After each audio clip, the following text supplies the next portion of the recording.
अगला क्वेश्चन है Y d block elements, भाई जो हमारे डी ब्लॉक एलिमेंट्स होते हैं हम इन्हें ट्रांजिशन एलिमेंट्स क्यों कहते हैं? Are called transition elements. Why d block elements are called transition elements. बहुत अच्छा क्वेश्चन है। दुनिया जानती है कि जो बीच वाले एलिमेंट है वो डी ब्लॉक एलिमेंट्स हैं और हम उन्हें ट्रांजिशन एलिमेंट भी कहते हैं। क्यों कहते हैं? देखो बच्चों, उसके कई कारण हैं। पहला कारण तो ये है कि ये जो डी ब्लॉक एलिमेंट है, आपने जब मेरा चित्र देखा जो मैंने आपको बना के बताया था, तो ये कहाँ रखे गए? They are placed between highly electropositive s block element, इधर एस ब्लॉक एलिमेंट थे, and highly electronegative p block element. भाई दोनों के बीच में है। फर्स्ट और सेकेंड ग्रुप जो है वो इलेक्ट्रोपॉजिटिव एलिमेंट का है। 13, 14, 15, 16, 17, 18 ग्रुप इलेक्ट्रोनिगेटिव एलिमेंट का है। तो ये इन दोनों के बीच में रखे गए।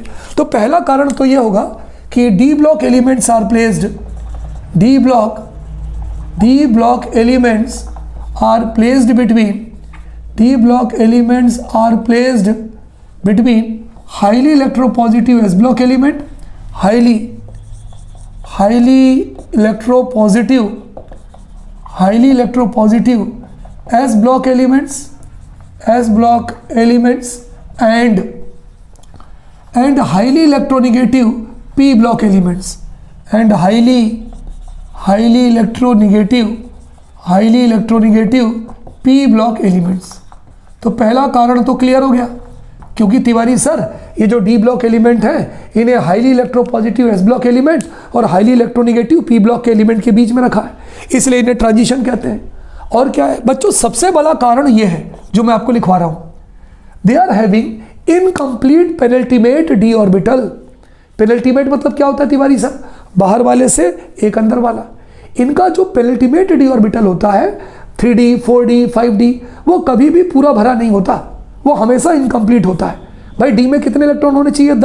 10 इलेक्ट्रॉन पूरे होते ही नहीं है। तो दूसरा जो सबसे इंपॉर्टेंट पॉइंट होगा बच्चों वो ये होगा कि दे आर हैविंग, दे मतलब d block elements, they are having, इनके पास होता है incomplete, they are having incomplete penultimate D orbitals. इनका जो पेनल्टीमेट डी ऑर्बिटल होता है, they are having incomplete penultimate D orbitals. बच्चों पेनल्टीमेट डी ऑर्बिटल्स का दूसरा नाम क्या है बोलो? n-1 D orbitals. इनका जो पेनल्टीमेट डी ऑर्बिटल्स होता है वो इनकम्प्लीट होता है। तिवारी सर इनकम्प्लीट का मतलब क्या हुआ? इनकम्प्लीट का मतलब हुआ that is they are not completely filled with electrons, they are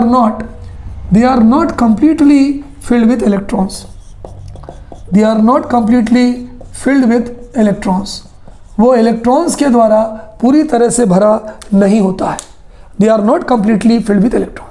तो बच्चों को अगर आपसे पूछे कि भाई हम डी ब्लॉक एलिमेंट को ट्रांजिशन एलिमेंट्स क्यों कहते हैं, तो हम ये कह सकते हैं कि they are placed between highly electropositive s block element and highly electronegative p block element, इनके बीच में रखे गए हैं, and highly electronegative p block element. दूसरा, they are having incomplete penultimate D orbital, इनके जो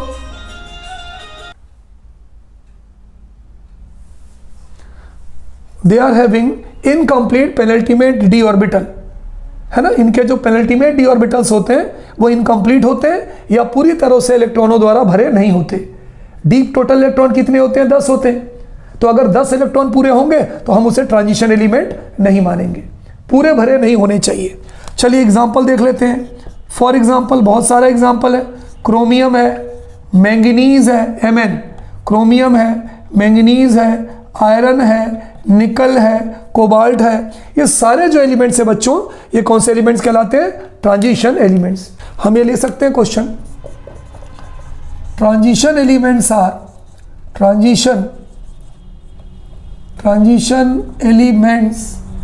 elements are paramagnetic in nature,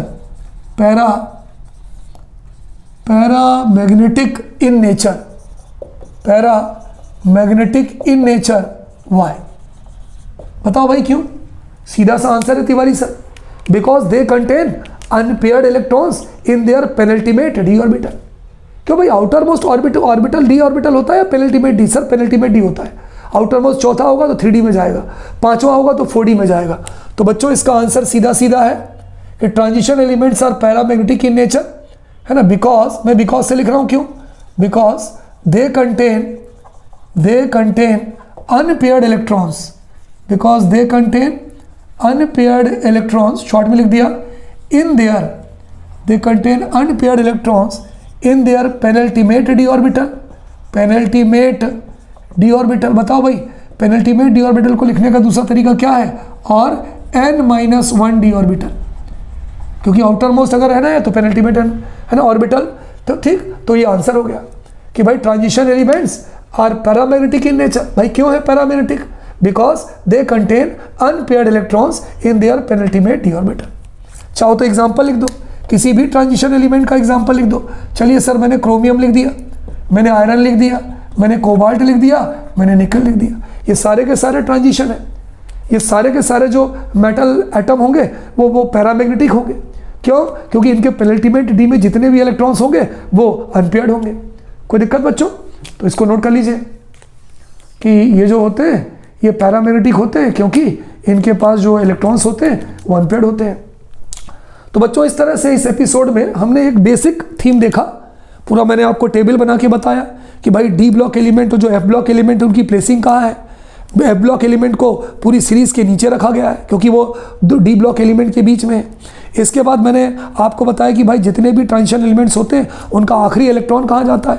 तो आपने पढ़ा कि भाई तिवारी सर, उनका आखिरी इलेक्ट्रॉन पेनल्टीमेट डी में जाता है, n-1 डी में जाता है।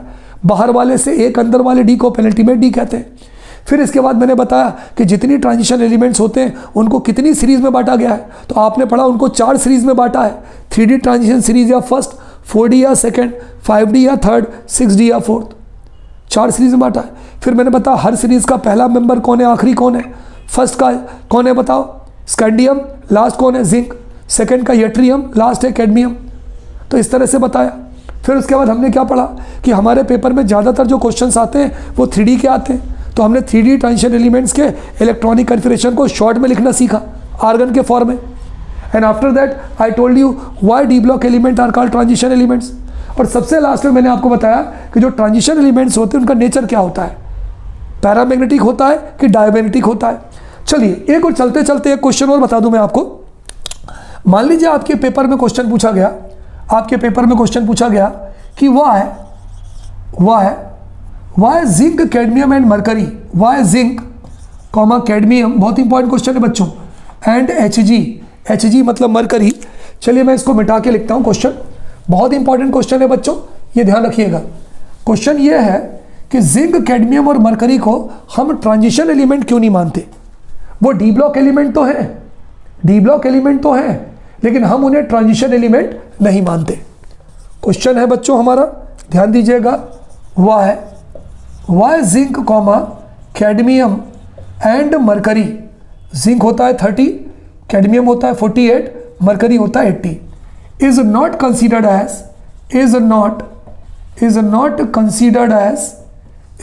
Considered as transition elements. हम उनको ट्रांजिशन एलिमेंट्स क्यों नहीं मानते। बड़ा प्यारा क्वेश्चन है बच्चों। चलिए भाई, इसका आंसर प्यारा है तो आंसर भी प्यारा होना चाहिए। चलिए आंसर करने की कोशिश करते हैं। बच्चों आपको याद हो, मैंने आपको जिंक का इलेक्ट्रॉनिक कन्फिगरेशन लिखना सिखाया था, है ना, सिखाया था नहीं सिखाया था बताओ, सिखाया था। क्या सिखाया था, जिंक 30 अगर है तो ये हो जाएगा आर्गन, है ना, आर्गन, ये हो जाएगा 3D10 और ये हो जाएगा 4s2। अच्छा, जिंक तो हमें याद है। जिंक के नीचे कौन है, जिंक के नीचे कैडमियम 48 है, कैडमियम के नीचे कौन है, कैडमियम के नीचे मरकरी 80 है। चलो ये वाला छोड़ दो, अगर ये 3D10 4s2 है तो एक एक बढ़ा दो, 4D10 5s2 हो जाएगा। ये 4D10 5s2 है तो ये 5D10 6s2 हो जाएगा। भाई मैंने कोई तीर नहीं मारा, मुझे पहले वाले का याद था। अब चूंकि जिंक के नीचे कैडमियम और कैडमियम के नीचे मरकरी है तो मैंने एक एक बढ़ा दिया, 3 की जगह 4, 4 की जगह 5, 4 की जगह 5, 5 की जगह 6, ये हो गया। अगर बच्चों मैं इसका जनरल इलेक्ट्रॉनिक कन्फिगरेशन लिखूं, इन तीनों का अगर मैं यहाँ पे लिखूं जनरल इलेक्ट्रॉनिक कन्फिगरेशन, अगर मैं बच्चों यहाँ पर इन तीनों का जनरल इलेक्ट्रॉनिक कन्फिगरेशन लिखूं तो मैं क्या लिखूंगा बताओ। मैं लिखूंगा Tiwari sir n-1 D10 NH2। बिल्कुल सही भाई, ये लिखूंगा ना। देखो बाहर वाला अगर n है तो अंदर वाले n-1 है D, तो n-1 D 10 NH2। आप मुझे बताओ ये जो तीनों के तीनों मैंने लिखे हैं डी ब्लॉक एलिमेंट्स, इनका पेनिल्टिमेट डी ऑर्बिटल पूरा भरा है कि नहीं भरा है? पूरा भरा है तिवारी सर। तो अगर ये पूरा भरा है तो क्या हम इसे ट्रांजिशन एलिमेंट मानेंगे? बिल्कुल नहीं, क्योंकि मैंने आपको लिखवाया है कि why d block elements are called transition elements. उसमें मैंने दूसरा पॉइंट आप देखिए मैंने क्या बताया था, they are having incomplete penultimate d orbital. इनके डी ऑर्बिटल इनकम्प्लीट होते हैं, यानी पूरी तरह से इलेक्ट्रॉनों द्वारा भरे नहीं होते। लेकिन यहाँ तो क्या है, डी पूरा भरा है। जिंक का भी डी पूरा भरा है, कैडमियम का भी डी पूरा भरा है, और मरकरी का भी डी पूरा भरा है। तो क्या हम इन्हें ट्रांजिशन एलिमेंट मानेंगे? नहीं मानेंगे। तो जनरल इलेक्ट्रॉनिक कन्फर्मेशन क्या हो गया, n-1 D D10 NH2। इसका मतलब हम ये कह सकते हैं कि दी पेनिल्टिमेट डी ऑर्बिटल, दी हम लिख सकते हैं दी, पहले ये बनाना जरूरी है, बनाओगे तो आप लिखने की जरूरत नहीं पड़ेगी। ये दी पेनिल्टिमेट डी ऑर्बिटल। अगर आपको पेनिल्टिमेट डी लिखने में दिक्कत हो रही है तो n-1 लिख दें, n-1 D कर दें, n-1 D orbital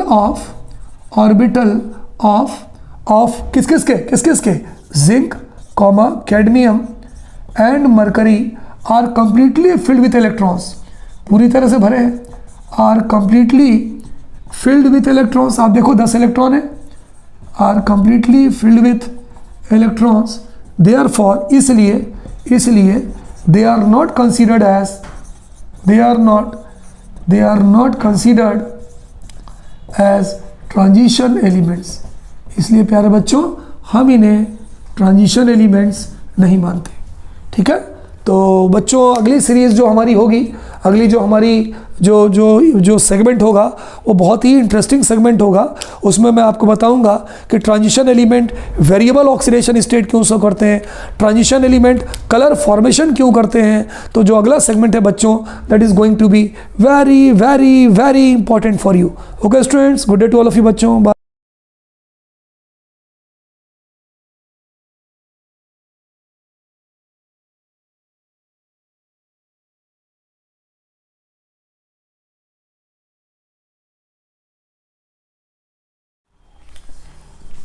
yes dear students, good morning to all of you बच्चों।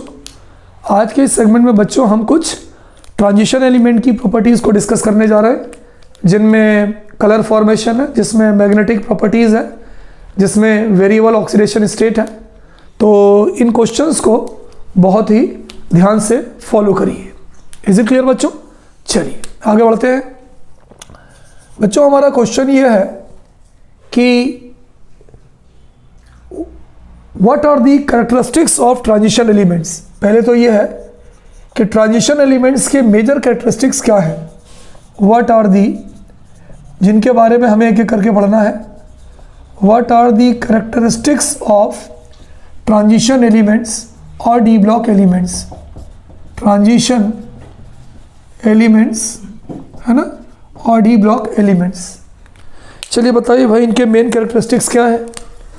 पहला कैरेक्टरिस्टिक्स तो ये है, they are paramagnetic in nature, है ना। इनके अनपेयर्ड इलेक्ट्रॉन्स होते हैं, तो बच्चों हम ये बोलते हैं दे आर, ये हम पढ़ा चुका हूँ मैं आपको कि इनका जो नेचर होता है, ये नेचर जो है इनका पैरामैग्नेटिक होता है।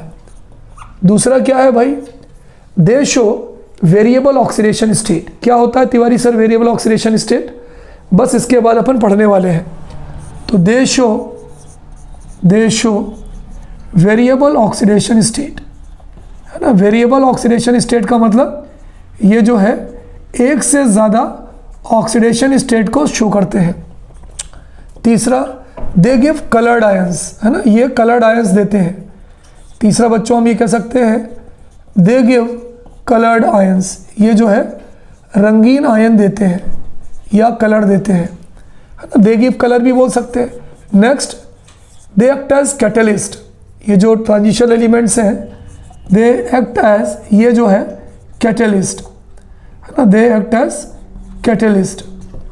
दे फॉर्म इंटरस्टिशियल कंपाउंड्स, है ना, they form interstitial compounds, they form interstitial compounds, ये जो है बच्चों इंटरस्टिशियल कंपाउंड्स फॉर्म करते हैं, ठीक है ना।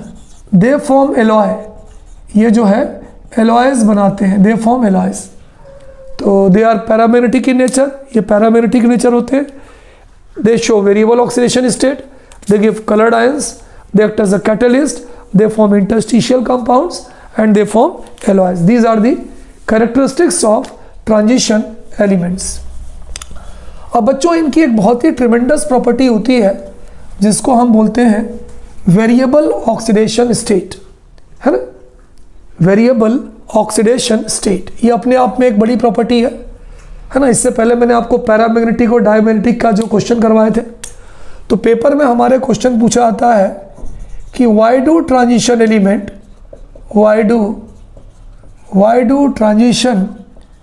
elements show variable oxidation state, show variable oxidation state।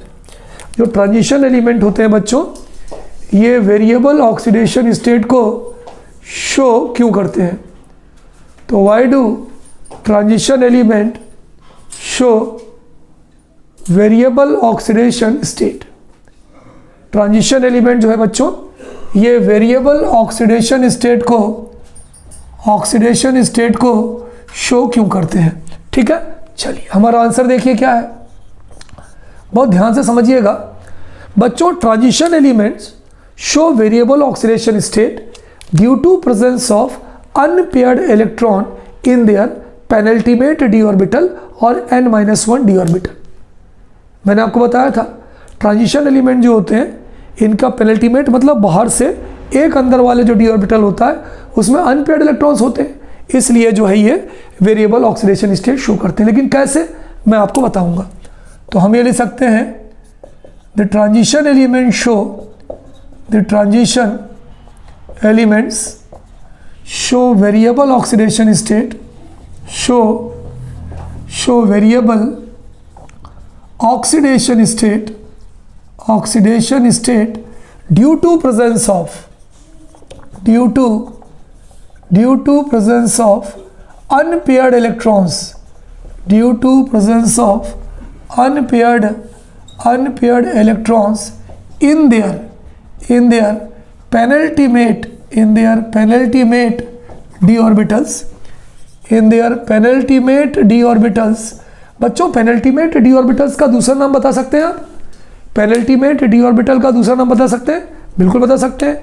और n-1 डी ऑर्बिटल्स, है ना, इनके पेनल्टीमेट डी ऑर्बिटल या n-1 डी ऑर्बिटल्स में अनपेयर्ड इलेक्ट्रॉन्स होते हैं, इसलिए ये वेरिएबल ऑक्सीडेशन स्टेट शो करते हैं। कैसे सर?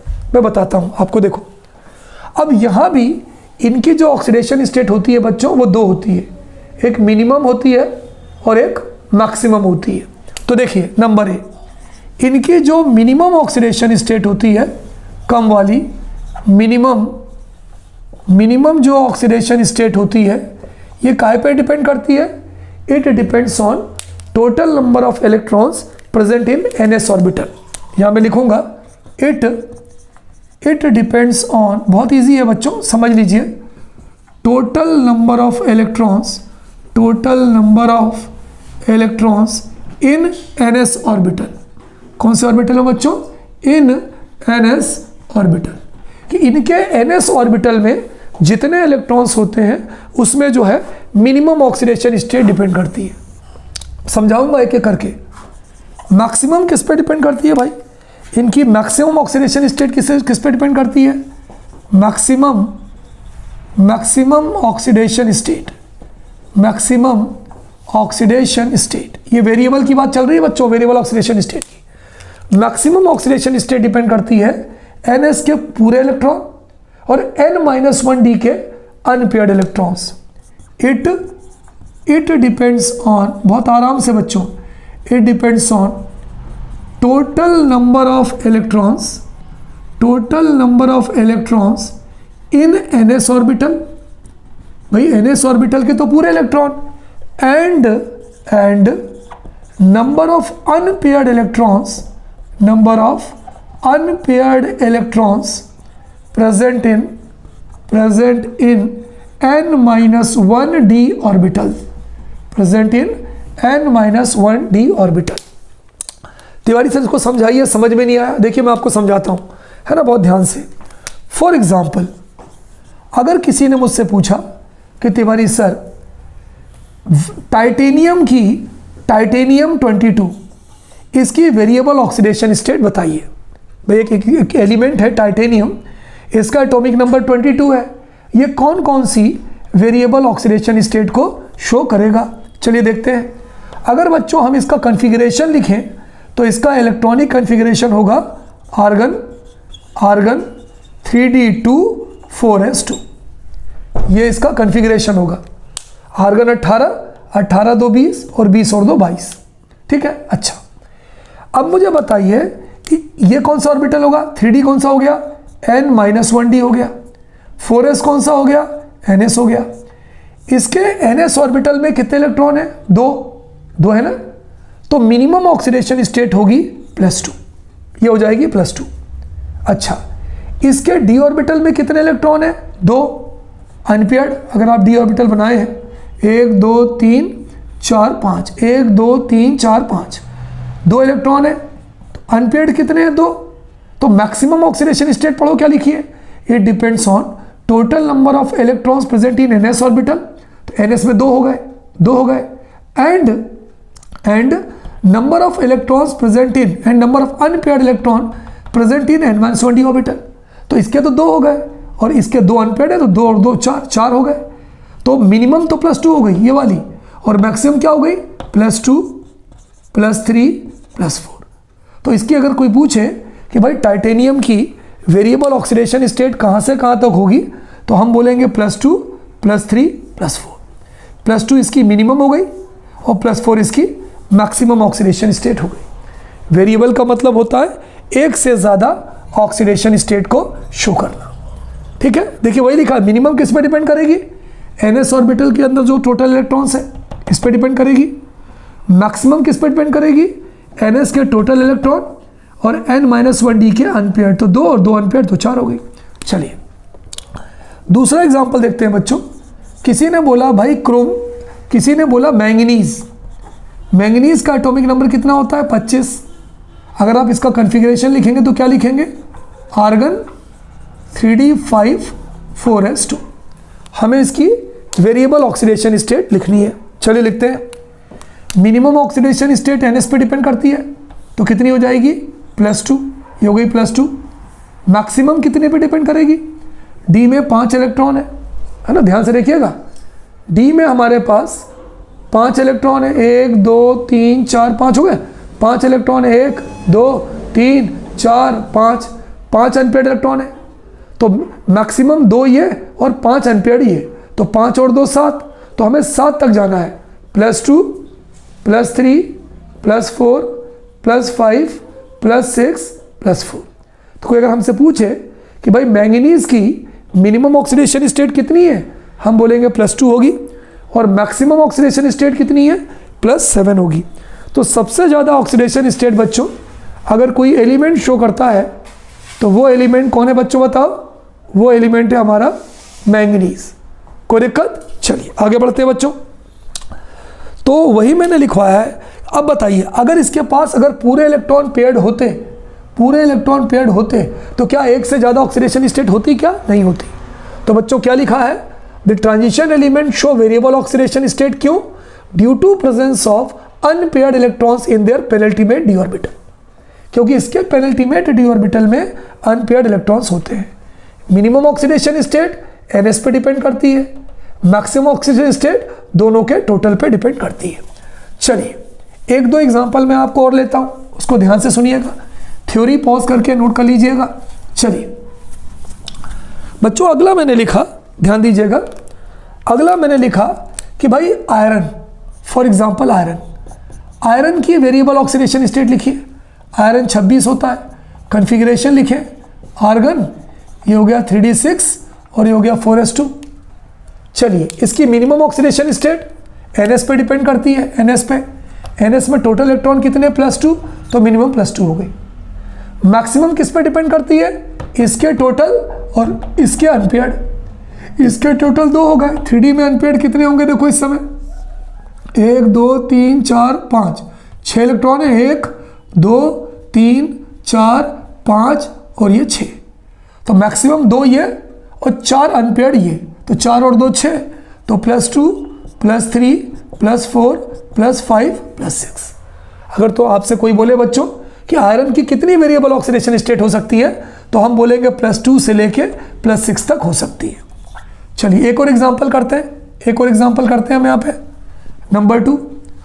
अगर किसी ने हमसे बोला आयरन 26 कोबाल्ट 27 की वेरिएबल ऑक्सीडेशन स्टेट लिखिए, क्या होगा बोलो? आर्गन ये हो जाएगा 3D7 और 4s2, 27 है, 18 2 20 और 7 27। मिनिमम ऑक्सीडेशन स्टेट किस पे डिपेंड करेगी? 4s पे डिपेंड करेगी। टोटल इलेक्ट्रॉन कितने हैं 4s में? 2, तो मिनिमम हो गई +2। मैक्सिमम इसके पूरे, इसके अनपेयर्ड। अगर हम इसके अनपेयर्ड की बात करें बच्चों, तो डी में कितने इलेक्ट्रॉन है? डी में 7 इलेक्ट्रॉन है, 1 2 3 4 5 6 7। कितने अनपेयर्ड हो गए? 3, और ये 2 5, तो 3 और 2 5, तो मैक्सिमम 5 हो जाएगी, +2 +3 +4 +5। तो कोबाल्ट की बच्चों जो हमारी वेरिएबल ऑक्सीडेशन स्टेट होगी वो +2 से लेके +5 तक होगी। +2 हमारी मिनिमम होगी और +5 हमारी मैक्सिमम होगी। अब सुनिए, अब ये क्यों कर रहे हैं भाई? Transition element variable oxidation state क्यों शो कर रहे हैं? क्योंकि उनके पास अनपेयर्ड इलेक्ट्रॉन है। अगर अनपेयर्ड इलेक्ट्रॉन एक भी नहीं होते तो क्या करता? वो शो करते? नहीं करते। चलिए नोट करिए, मैं आपको एक एग्जांपल देके बताता हूं। जैसे मान लीजिए जिंक है, जिंक है ना, जिंक बच्चों ट्रांजिशन एलिमेंट नहीं है। क्यों? क्योंकि इसका डी ऑर्बिटल पूरा भरा हुआ है, इसलिए ये वेरिएबल ऑक्सीडेशन स्टेट भी शो नहीं करता। देखिए अगर हम जिंक की बात करें, अगर आप जिंक का कॉन्फ़िगरेशन लिखेंगे बच्चों, तो ये हो गया आर्गन, ये हो गया 3D10 और ये हो गया 4s2। अब यहाँ पे मिनिमम तो होगी +2, लेकिन इसके बाद एक भी ऑक्सीडेशन स्टेट नहीं होगी। क्यों? डी पूरा भरा है, देखो ना, डी में 10 इलेक्ट्रॉन है, 1 2 3 4 5, तो 1 2 3 4 5 6 7 8 9 10, अब एक ही होगी।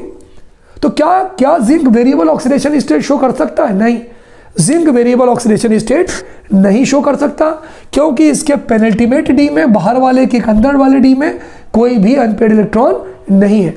तो अगर हमारे पेपर में पूछा जाता है कि भाई transition element variable oxidation state क्यों शो करते हैं, तो उसका आंसर यही होगा, because they contain unpaired electrons in their penultimate D orbital. Minimum oxidation state NS पे डिपेंड करती है, बाहर वाले पे डिपेंड करती है। मैक्सिमम ऑक्सीडेशन स्टेट बाहर वाले का टोटल और अंदर वाले के अनपेयर्ड दोनों के टोटल पे डिपेंड करती है। तो ये ध्यान रखिएगा, बहुत ही इंपॉर्टेंट क्वेश्चन है बच्चों।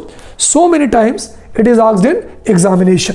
ठीक है, चलिए अब बच्चों मैं एक क्वेश्चन आपको पूछता हूं, मैग्नेटिक नेचर का पूछता हूं, बहुत ही इंपॉर्टेंट क्वेश्चन है और कई बार ये पेपर में पूछा गया है। ध्यान रखिएगा, मैग्नेटिक नेचर पर बेस है, जो मैं आपको पहले पढ़ा चुका हूं। which will be more paramagnetic in nature? Which will be more paramagnetic in nature? इन दोनों में से ज़्यादा पैरामैग्नेटिक किसका नेचर होगा? पहला है Fe2 और Fe3। बच्चों ये रोमन वर्ड में जो लिखा रहता है ना, उतने पॉजिटिव चार्ज होते हैं। 2 है मतलब 2 पॉजिटिव चार्ज है, 3 है मतलब 3 पॉजिटिव चार्ज है। बताइए बच्चों, पैरामैग्नेटिक का मतलब क्या होता है? कि जो हमसे पूछा गया है उसके पास अनपेयर्ड इलेक्ट्रॉन है कि नहीं है। अगर किसी के पास अनपेयर्ड इलेक्ट्रॉन्स होते हैं तो वो पैरामैग्नेटिक होता है। तो इसका मतलब पैरामैग्नेटिक तो दोनों होंगे, क्योंकि अनपेयर्ड इलेक्ट्रॉन्स होंगे। जिसके बाद ज़्यादा अनपेयर्ड इलेक्ट्रॉन्स होंगे वो ज़्यादा पैरामैग्नेटिक होगा। आपने पढ़ा है, पूरे इलेक्ट्रॉन्स अगर पेयर्ड होते हैं तो डायमैग्नेटिक, अनपेयर्ड होते हैं तो पैरामैग्नेटिक। बच्चों इस क्वेश्चन का आंसर देने के लिए पहले आपको दोनों का इलेक्ट्रॉनिक कॉन्फ़िगरेशन लिखना पड़ेगा। बच्चों पहले आपको दोनों का क्या लिखना पड़ेगा बताओ? इलेक्ट्रॉनिक कॉन्फ़िगरेशन लिखना पड़ेगा। चलिए दोनों का इलेक्ट्रॉनिक कॉन्फ़िगरेशन लिखते हैं। Fe2, पहले Fe2 का लिखते हैं। Fe2 का मतलब क्या हुआ बच्चों? Fe2+। Fe2 का मतलब Fe2+। चलिए आयरन का कितना होता है 26, है ना। अगर हम आयरन का लिखें बच्चों Fe का, तो Fe का होता है 26 होगा तो क्या लिखेंगे आर्गन, और ये हो गया 3d6 और ये 4s2, 18 2 20 26। लेकिन यहाँ पे 2 लिखा है, 2 का मतलब 2+, यहाँ पे 2 लिखा है, 2 का मतलब 2+, तो 2 इलेक्ट्रॉन कम कर दो। हमने यहाँ 2 इलेक्ट्रॉन कम कर दिया, ये हो गया 4s0। अब यहाँ पे अगर 3d6 लिखा है तो कितने अनपेड इलेक्ट्रॉन होंगे देख लो, आप देख लो, d 5 होते हैं, 6 है, तो 1 2 3 4 5 6, ये 3d है, ये 3d है। 3d में कितने अनपेड इलेक्ट्रॉन्स हैं बताओ, 1 2 3 4 अनपेड इलेक्ट्रॉन्स हैं। इसका मतलब हम ये कह सकते हैं कि इसके पास कितने अनपेड इलेक्ट्रॉन्स हैं, देयरफॉर 4 अनपेयर्ड इलेक्ट्रॉन्स। इसके पास 4 अनपेयर्ड इलेक्ट्रॉन्स हैं। चलिए अब Fe3 की बात करते हैं, Fe3 की, Fe3 मतलब 3 पॉजिटिव है। आयरन का क्या होता है 26 का, आर्गन 3d6 4s2, 26 का यही होता है। अब ये 3 है तो इसके पास 3+ है, मतलब हमें 3 इलेक्ट्रॉन कम करना पड़ेंगे, तो 2 यहाँ से निकाल देते हैं और 1 यहाँ से निकाल देते हैं। जब 2 यहाँ से निकाल देंगे तो क्या हो जाएगा 4s0, 1 यहाँ से निकाल देंगे तो क्या हो जाएगा 3d5। इसके पास 4 अनपेड इलेक्ट्रॉन थे। अब इसका देखते हैं कितने अनपेड इलेक्ट्रॉन्स हैं। इसका d बनाते हैं 3d, ये बना लिया 3d, 1 2 3 4 5 इलेक्ट्रॉन, 1 2 3 4 5। बताओ भाई इसके पास कितने अनपेड इलेक्ट्रॉन है, देयरफॉर 5 अनपेयर्ड इलेक्ट्रॉन्स। इसका मतलब ये हुआ बच्चों पैरामैग्नेटिक तो दोनों है, ये भी पैरामैग्नेटिक है, ये भी पैरामैग्नेटिक है, लेकिन इसके पास 4 अनपेयर्ड इलेक्ट्रॉन्स है, इसके पास 5 अनपेयर्ड इलेक्ट्रॉन्स है। तो ज़्यादा पैरामैग्नेटिक कौन होगा, जिनके पास ज़्यादा अनपेयर्ड इलेक्ट्रॉन्स होंगे। तो हम ये कह सकते हैं therefore Fe3 will be more paramagnetic in nature. Fe3 will be more paramagnetic in nature। दोनों में से बच्चों Fe3 जो होगा, यानी जिसके ऊपर 3 पॉजिटिव चार्ज होगा, वो क्या होगा बच्चों, ज़्यादा पैरामैग्नेटिक नेचर का होगा। कोई दिक्कत, सिंपल सा क्वेश्चन है बच्चों, नोट कर लीजिए, ठीक है। कोई दिक्कत हो पूछ लीजिए। चलिए आगे बढ़ते हैं, बहुत बढ़िया क्वेश्चन है बच्चों। हमारा जो अगला टॉपिक है बहुत ही इंपॉर्टेंट टॉपिक है, और इसमें एक ना एक क्वेश्चन हमारे पेपर में ज़रूर आता है ना, ध्यान दीजिएगा। क्वेश्चन ये है कि why do transition elements give coloured ions या शो कलर। तो पेपर में जो क्वेश्चन पूछते हैं वो ये पूछते हैं, why do transition elements, transition transition की स्पेलिंग क्या होगी, TRANSITION, transition elements, why do transition elements give coloured ions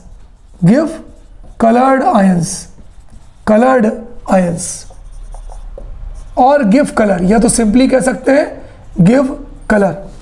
transition elements जो होते हैं ये कलर्ड आयन क्यों देते हैं या कलर शो क्यों करते हैं, गिव कलर, है ना, ठीक है। नोट कर लीजिए बच्चों क्वेश्चन।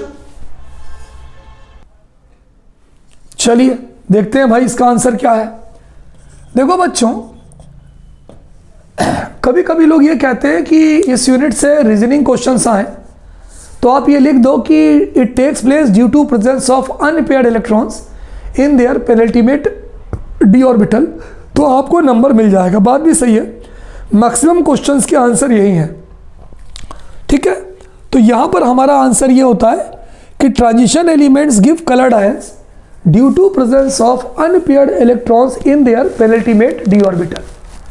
इनके पेनल्टीमेट डी ऑर्बिटल में अनपेयर्ड इलेक्ट्रॉन्स होते हैं, जिसके कारण ये कलर देते हैं, कलर्ड आयंस देते हैं या कलर देते हैं। फिर एक क्वेश्चन, सर अनपेयर्ड इलेक्ट्रॉन से कलर का क्या मतलब। भाई अनपेयर्ड इलेक्ट्रॉन्स अगर होते हैं तो उससे कलर का क्या मतलब। देखिए सुनिए, बात समझिए, एक बहुत ही सिंपल सा एग्जांपल बताऊं मैं आपको, समझिएगा बात को। मान लीजिए ये d ऑर्बिटल है, 1 2 3 4 5, ये d ऑर्बिटल है, 3d ऑर्बिटल है। किसका है? ये मेटल का है ना, निकल हो सकता है, कॉपर हो सकता है, आयरन हो सकता है, ये उसका d ऑर्बिटल है ना। समझाने के लिए बता रहा हूँ मैं, एग्जैक्ट नहीं बता रहा हूँ। 1 2 3 4 5, ये इनमें इलेक्ट्रॉन है, ये इनमें इलेक्ट्रॉन है। अब मान लीजिए यहाँ पे 2 लिगेंड जाने हैं, यहाँ पे एग्जाम्पल बता रहा हूँ, मान लीजिए 2 अमोनिया लिगेंड इसमें जाने हैं। तो जब 2 अमोनिया लिगेंड जाएगा तो एक लिगेंड के पास 2 इलेक्ट्रॉन है, इसके भी पास 2 इलेक्ट्रॉन है। लिगेंड वो होता है जिसके पास इलेक्ट्रॉन पेयर होता है। तो जब कोई लिगेंड सेंट्रल मेटल आयन की तरफ जाता है, उसके d ऑर्बिटल की तरफ जाता है जुड़ने के लिए, whenever any ligand approach towards d orbital of central metal ion या मेटल, देन तो उसके d ऑर्बिटल को खाली करने के लिए, भाई उसके d ऑर्बिटल को खाली करने के लिए इलेक्ट्रॉन क्या होते हैं, एक पेनल्टीमेट d ऑर्बिटल से दूसरे पेनल्टीमेट d ऑर्बिटल में जाते हैं। ये वाला यहाँ आके पेयरिंग कर लेगा, ये वाला यहाँ आके पेयरिंग कर लेगा। तो एक d ऑर्बिटल से निकल गए और दूसरे d ऑर्बिटल में जा रहे हैं, तो इसको अपन क्या बोलते हैं बच्चों? इसको हम बोलते हैं dd ट्रांजिशन। बोलो भाई इसको क्या बोलते हैं? बोलो dd ट्रांजिशन। ठीक है, ये कब होता है? ये तब होता है जब लिगेंड सेंट्रल मेटल आयन के पेनल्टीमेट d ऑर्बिटल की तरफ जाते हैं। पेनल्टीमेट क्यों बोल रहे हैं? जितने भी ट्रांजिशन एलिमेंट हैं उनका जो आखिरी इलेक्ट्रॉन है वो पेनल्टीमेट डी में ही जाता है। तो क्या होता है? dd ट्रांजिशन होता है। अब होता क्या है बच्चों, जब इलेक्ट्रॉन ऊपर जाते हैं, जैसे मान लो यहाँ से निकला, इसने निकल के यहाँ गया, ऐसे गुलटियाँ खाते हुए गया, तो ये कुछ कलर को एब्जॉर्ब करते हैं। जब ये नीचे से ना, जैसे मान लो ये है यहाँ पे, ये निकल के ऊपर गया, तो जब ये निकल के ऊपर जाता है तो ये कुछ कलर को एब्जॉर्ब करता है, और जब नीचे आता है और नीचे आके ये पेयर हो जाता है, ये उल्टा होके पेयर हो गया, तो जो कलर इसने एब्जॉर्ब किया था उसके कॉम्प्लीमेंट्री कलर को एमिट करता है, और वो कलर हमें दिखता है। समझ में आई बात कि नहीं आई? देखो, है ना, जैसे मान लो ये है, जैसे सपोज करो ये वाला जो इलेक्ट्रॉन है वो कहाँ गया? वो इसमें आ गया, ये वाला इसमें आ गया। तो जब आया होगा तो पहले यहाँ से निकलेगा कि नहीं निकलेगा? निकलेगा, निकल के फिर यहाँ पेयर हो जाएगा। तो अगली कंडीशन क्या हो जाएगी? देखो मैं बताऊँ आपको, देखिए समझिए, ये मैं समझाने के लिए आपको बता रहा हूँ। 1 2 3 4 5, अगली कंडीशन ये हो जाएगी, ये हो जाएगी, ये 2 घर खाली हो जाएंगे, ये 2 घर खाली हो गए अमोनिया के, एक ये भी खाली हो गया और एक घर ये भी खाली हो गया। तो वो घूमते घूमते वो आया, एक इसमें आ गया, इसमें आ गया। तो जब वो ऊपर रहता है ना तो वो कलर को एब्जॉर्ब करता है, कोई कलर को विजिबल रीजन से एब्जॉर्ब करता है, और जब वो इस ऑर्बिटल में आ जाता है तो वो कलर जो एब्जॉर्ब किया था उसके कॉम्प्लीमेंट्री कलर को एमिट करता है। तिवारी सर समझ में नहीं आया? कॉम्प्लीमेंट्री कलर, अगर ये नीले रंग को एब्जॉर्ब करेगा तो लौटने के बाद ये लाल रंग देगा और सॉल्यूशन हमें लाल दिखाई देगा। अगर ये लाल रंग को एब्जॉर्ब करेगा तो लौटने के बाद ये नीले रंग को एमिट करेगा और सॉल्यूशन हमें नीला दिखाई देगा। ठीक है, लेकिन ऐसा होगा कब? ऐसा तभी होगा जबकि उसके पेनल्टीमेट डी ऑर्बिटल में अनपेयर्ड इलेक्ट्रॉन होंगे। ठीक है, यानी किसी भी सेंट्रल मेटल आयन के अगर पेनल्टीमेट डी ऑर्बिटल में अनपेयर्ड इलेक्ट्रॉन होते हैं तो उसमें क्या होता है? बोलो dd ट्रांजिशन होता है। अगर dd ट्रांजिशन होगा तो वो क्या करेगा? कलर देगा। अगर किसी भी एलिमेंट के पेनल्टीमेट ऑर्बिटल में सारे इलेक्ट्रॉन पेयर्ड है, जोड़े में एक भी नहीं है, सारे इलेक्ट्रॉन पेयर्ड है, तो क्या उसमें dd ट्रांजिशन होगा? नहीं, उसमें dd ट्रांजिशन नहीं होगा। dd ट्रांजिशन नहीं होगा तो क्या वो कलर देगा? वो कलर नहीं देगा, है ना। इस बात का ध्यान रखना बच्चों, कलर देने के लिए अनपेयर्ड इलेक्ट्रॉन्स का होना ज़रूरी है। चलिए देखते हैं, तो ये आंसर क्या होगा बच्चों? इसका आंसर ये होगा, इसका जो आंसर है, चलिए हम देखते हैं। तो हम लिखते हैं transition elements give coloured ions या give colour due to presence of unpaired electrons in their penultimate D orbital, due to which dd transition takes place, है ना। तो हम ये लिखते हैं इसका आंसर, सिंस ट्रांजिशन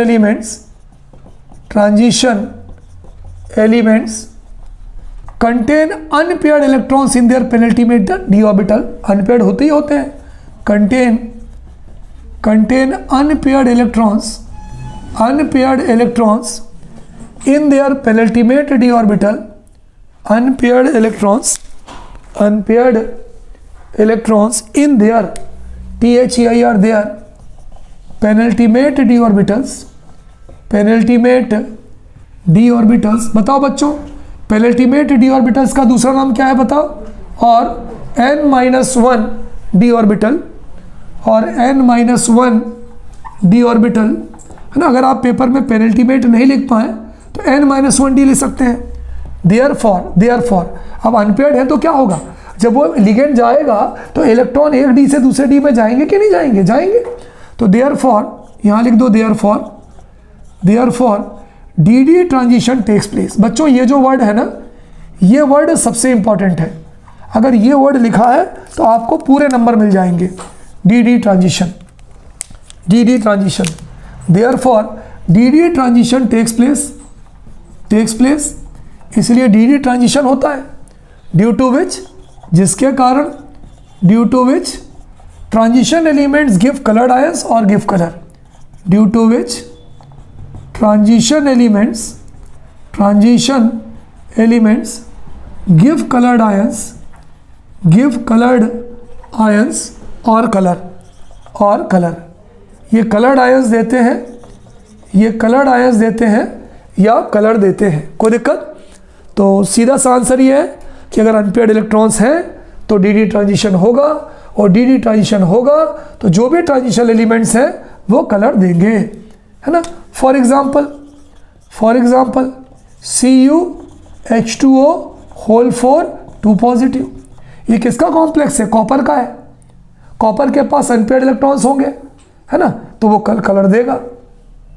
इसी तरह से मान लीजिए मैंने एग्जाम्पल लिखा CrH2O होल 6, है ना, यहाँ लिखा 3 पॉजिटिव, क्रोमियम है। क्रोमियम के पास अनपेयर्ड इलेक्ट्रॉन्स होंगे तो वो कलर देगा। ठीक है, तो कलर देने के लिए बच्चों अनपेयर्ड इलेक्ट्रॉन्स का होना ज़रूरी है, और अगर अनपेयर्ड इलेक्ट्रॉन्स हैं तो डी ट्रांजिशन होगा तो वो कलर देगा। ठीक है, तो ये ध्यान रखिए कि ट्रांजिशन एलिमेंट्स कलर इसलिए देते हैं क्योंकि उनके पास अनपेयर्ड इलेक्ट्रॉन्स होता है। अनपेयर्ड इलेक्ट्रॉन्स होगा तो उनमें डी ट्रांजिशन होगा, और डी ट्रांजिशन होगा तो वो कलर देंगे। कोई दिक्कत? चलिए नोट कर लीजिए। चलिए बच्चों, कलर फॉर्मेशन पर बेस्ड ही हम एक क्वेश्चन करते हैं।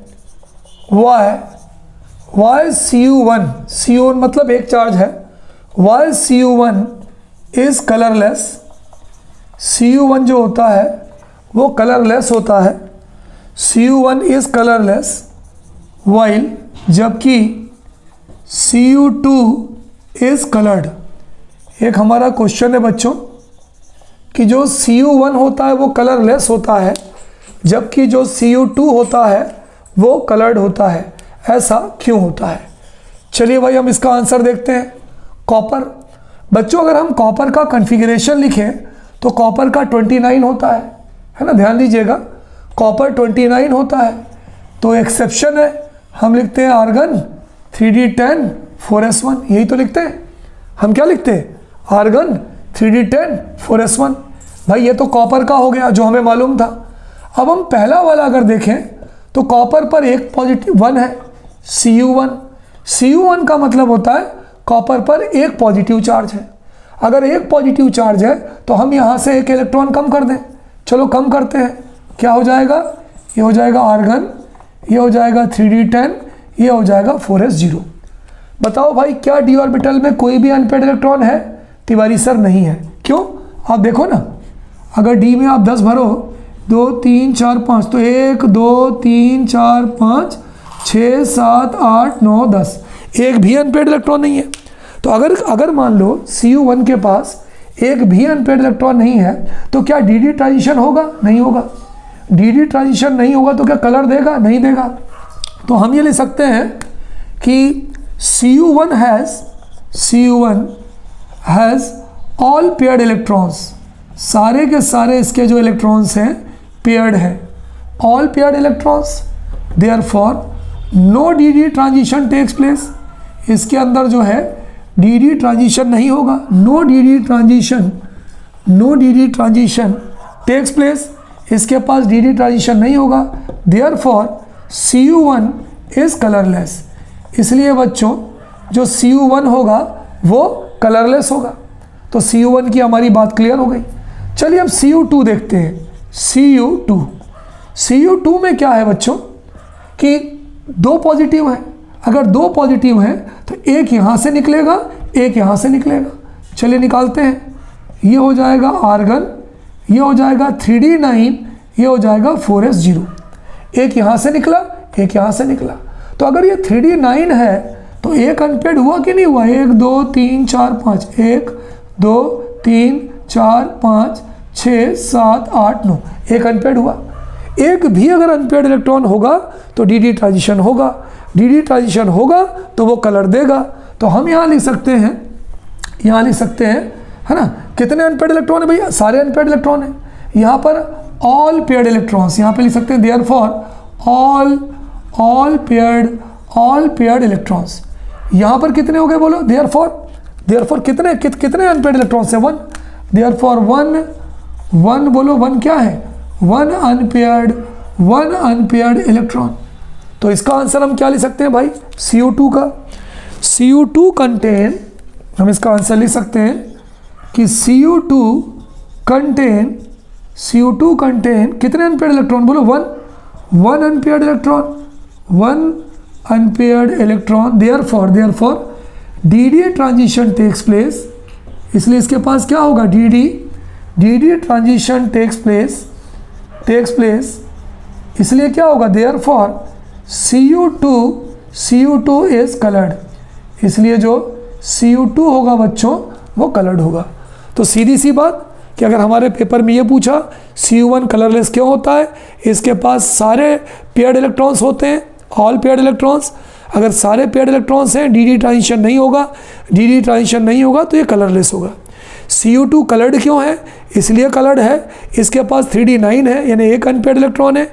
एक भी अनपेयर्ड इलेक्ट्रॉन होगा तो डी ट्रांजिशन होगा, डी ट्रांजिशन होगा तो ये कैसा होगा? ये कलर्ड होगा।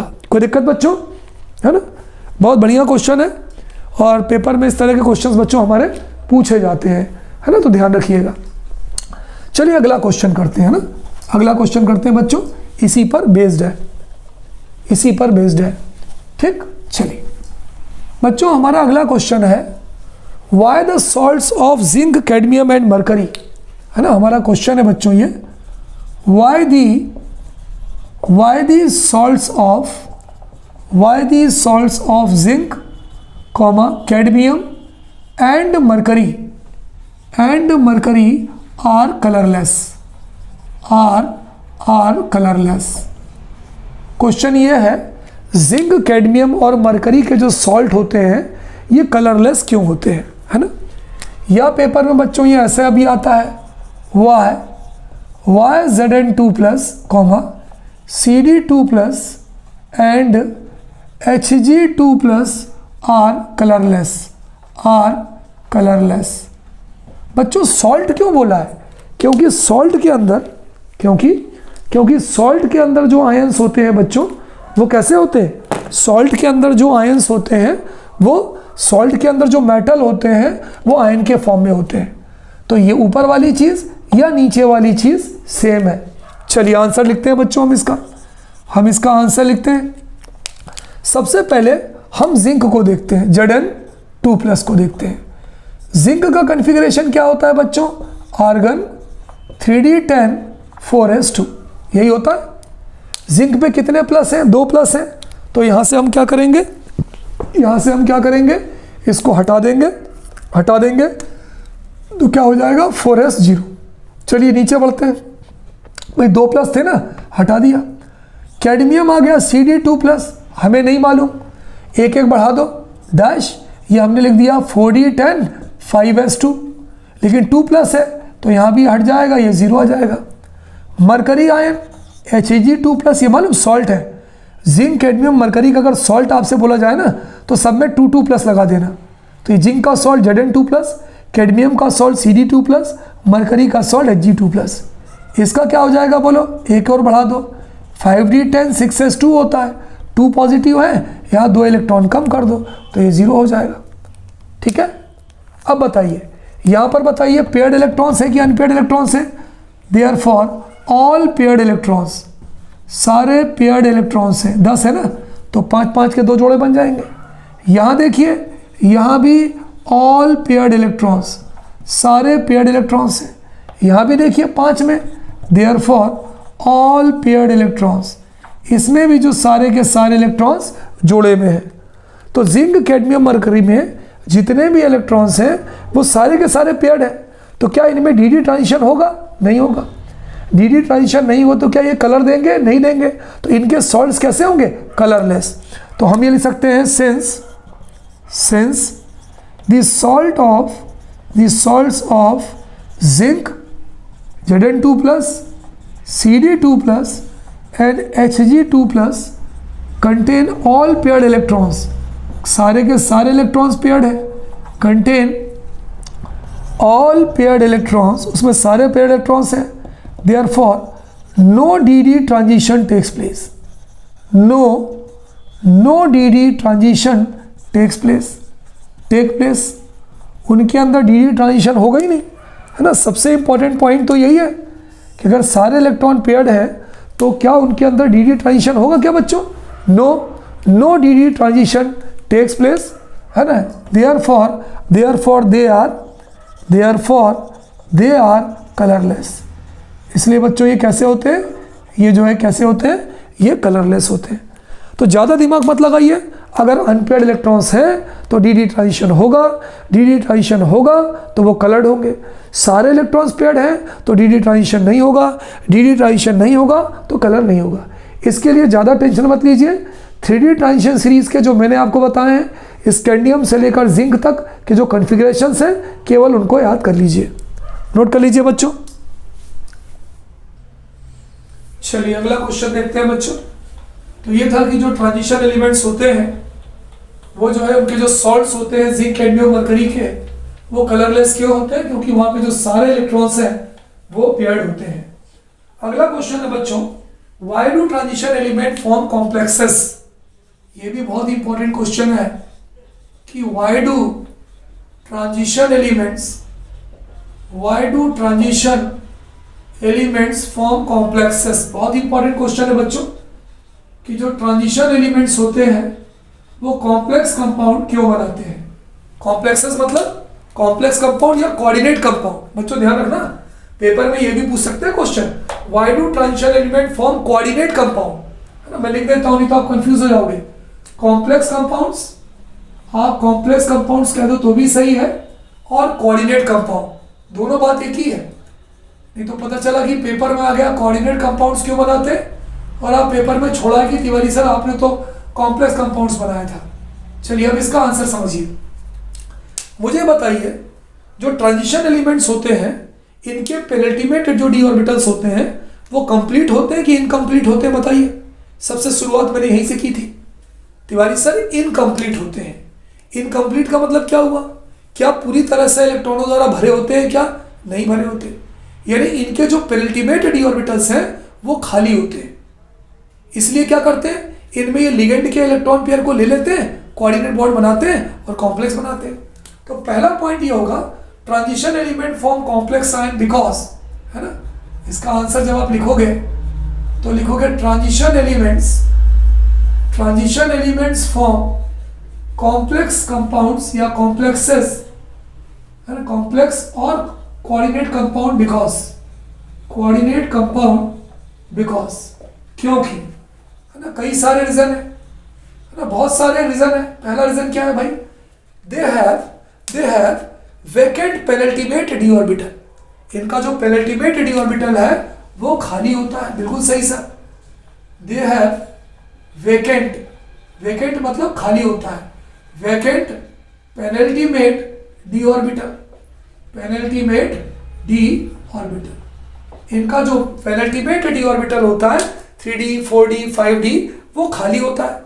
तो खाली होने से क्या होता है, ये लिगेंड जो उससे जुड़ता है उसका इलेक्ट्रॉन ले लेते हैं और कोऑर्डिनेट बॉन्ड बना देते हैं। दूसरा क्या है बच्चों, इनका जो ट्रांजिशन मेटल होता है उसका जो साइज होता है वो बहुत छोटा होता है ना। Small size of transition metal, इनके जो ट्रांजिशन मेटल जो होता है उसका जो साइज होता है वो स्मॉल होता है। इस due to because small size of transition metal, transition metal का जो साइज होता है वो बहुत छोटा होता है, ये भी एक कारण है। तीसरा कारण क्या है? High charge density on transition metal ion. High charge density on transition metal ion. Transition metal ion पर चार्ज बहुत ज्यादा होता है, high charge density on transition metal ion. Transition जो मेटल आयन होते हैं उनकी जो चार्ज डेंसिटी होती है वो बहुत ज्यादा होती है। चौथा पॉइंट, क्यों भाई? दे शो वेरिएबल ऑक्सीडेशन स्टेट, ये भी एक पॉइंट है। अगला पॉइंट हम ये कह सकते हैं, they show variable oxidation state, वो एक से ज्यादा ऑक्सीडेशन स्टेट शो करते हैं। They show variable oxidation state. तो बच्चों, यदि आपके पेपर में पूछा जाए कि ट्रांजिशन एलिमेंट कॉम्प्लेक्स कंपाउंड क्यों बनाते हैं, तो हम ये लिख सकते हैं क्योंकि नंबर 1 उनके पेनल्टीमेट डी ऑर्बिटल वैकेंट यानी खाली होते हैं। नंबर 2 उनका जो ट्रांजिशन मेटल आयन है उसका साइज बहुत छोटा होता है। नंबर 3 वो वेरिएबल ऑक्सीडेशन स्टेट शो करते हैं, है ना। नंबर 4 उनकी जो चार्ज डेंसिटी होती है, जो चार्ज होता है मेटल पे, वो बहुत ज़्यादा होता है। हम चाहे तो एक एग्जांपल लिख के बता सकते हैं। मैंने आपको कोऑर्डिनेशन केमिस्ट्री पढ़ाई है। कोऑर्डिनेशन केमिस्ट्री में आप लोगों ने बहुत सारे कॉम्प्लेक्स कंपाउंड बताए थे, सारे के सारे ट्रांजिशन के थे। For example CuH2O whole 4 2 positive, देखो कॉम्प्लेक्स कंपाउंड है, कॉपर का है। दूसरा एग्जांपल ले लो Cr अमोनिया ले लो, कुछ भी ले लो, any compound can be taken. CrNH3 whole 6 3 positive. तो जितने भी कॉम्प्लेक्स कंपाउंड बनाते हैं वो कौन बनाते हैं भाई? तिवारी सर, वो ट्रांजिशन एलिमेंट बनाते हैं। तो भाई क्यों बनाते हैं? तो पहला कारण ये vacant D orbital, small size, high charge density, दे show variable oxidation state. Note कर लीजिए बच्चों, हमारा अगला क्वेश्चन है, why do transition element form alloys? Transition elements, why do transition elements form alloys? Transition elements जो होते हैं वो एलॉय क्यों फॉर्म करते हैं? तो बच्चों, जो ट्रांजिशन एलिमेंट्स होते हैं उनके जो एटॉमिक साइज होते हैं वो ऑलमोस्ट इक्वल होते हैं। एटॉमिक साइज और काफ़ी प्रॉपर्टीज़ जो होती हैं वो लगभग इक्वल होती हैं। इक्वल प्रॉपर्टीज़ होने के कारण इनके एटम्स जो है एक दूसरे में आसानी से मिक्सअप हो जाते हैं क्रिस्टल लैटिस में, और इसलिए ये एक होमोजीनियस मिक्सचर बनाते हैं मेटल्स का, या आपस में दो मेटल्स का, या मेटल्स और नॉन मेटल्स का, जिसे हम एलॉय कहते हैं। तो हम इसका आंसर ये लिखेंगे, सिंस ट्रांजिशन मेटल्स, जो ट्रांजिशन मेटल्स होते हैं, metals have almost equal size, लगभग उनका जो साइज होता है वो इक्वल साइज होता है, have almost equal size, therefore इसलिए their atoms mix together easily in crystal lattice, therefore their atoms mix together easily in crystal lattice, in crystal lattice, इसलिए इनके जो मेटल्स होते हैं वो क्रिस्टल लेटिस में इजीली मिक्स हो जाते हैं एंड फॉर्म एलॉयज, है ना, और मिक्स होकर क्या बना लेते हैं? एलॉय बना लेते हैं।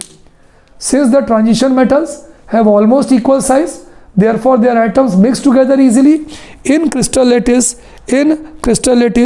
and form alloys, है ना।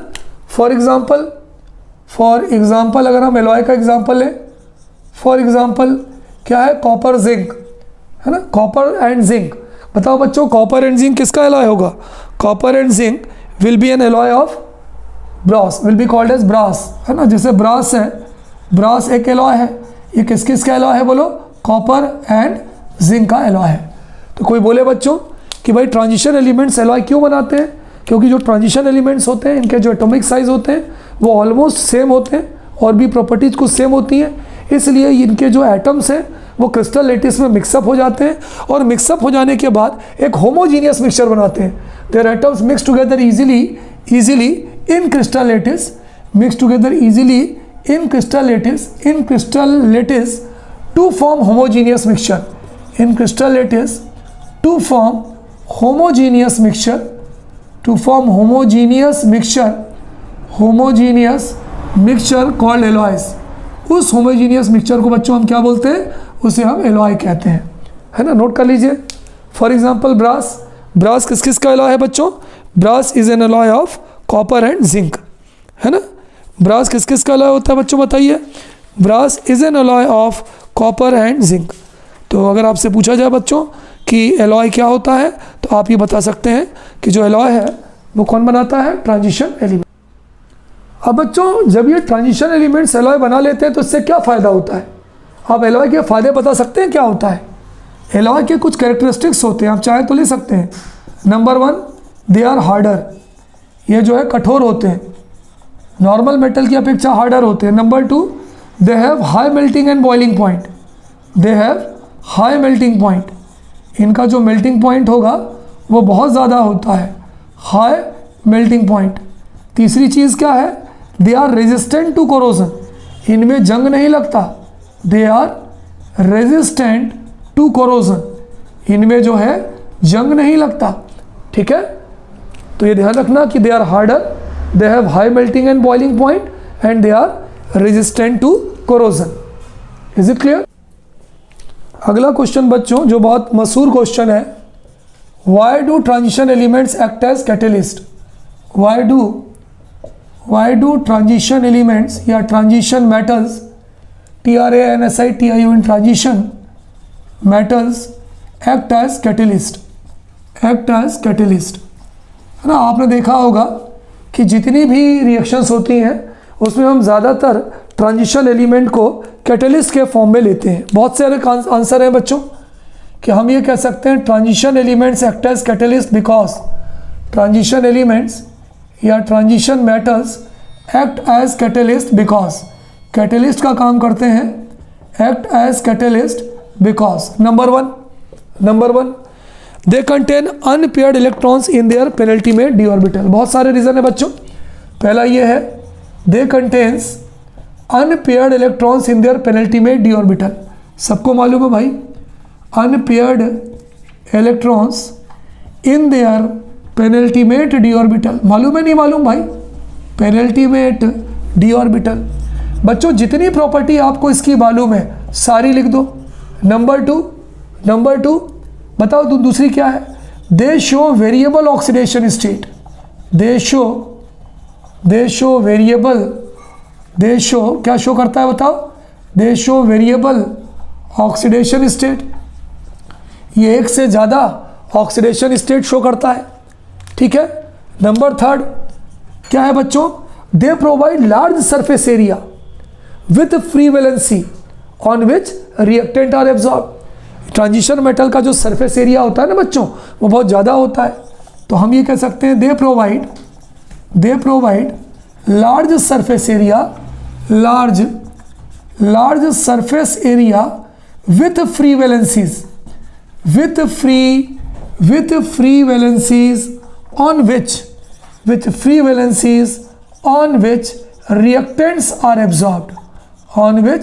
reactants are absorbed, तो बच्चों ये इसके पूरे रीज़न हो गए। पहला रीज़न अनपेयर्ड इलेक्ट्रॉन्स होता है, दूसरा reason they show variable oxidation state, तीसरा reason they provide large surface area on which reactants are absorb, है ना। अगर आप इसका एग्जाम्पल लिखें बच्चों तो बहुत सारे मेटल्स हैं जो कैटलिस्ट का काम करते हैं। आयरन कैटलिस्ट का काम करता है, निकल कैटलिस्ट का काम करता है, कोबाल्ट कैटलिस्ट का काम करता है, कॉपर कैटलिस्ट का काम करता है, ठीक है। तो कोई अगर आपसे पूछे कि why do transition element act as catalyst, तो हम ये कह सकते हैं because they contain unpaired electrons, number 2 they show variable oxidation state, number 3 they provide large surface area with free valency on which reactants are absorbed, है ना बच्चों, इसको नोट कर लें। On which reactants are absorbed नहीं होगा, on which reactants are absorbed, मतलब उसकी सरफेस के ऊपर इकट्ठा हो जाते हैं जहां पर केमिकल रिएक्शन होती है।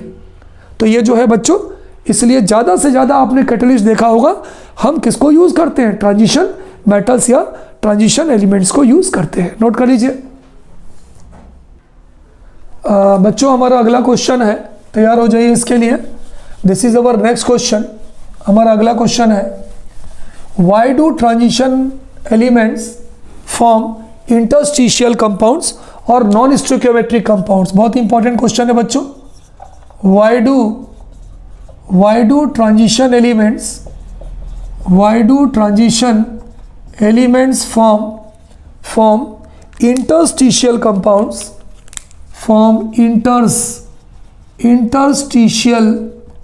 इंटरस्टिशियल कंपाउंड्स, इसको बच्चों एक और नाम से जाना जाता है, और नॉन स्टोइकियोमेट्रिक कंपाउंड्स।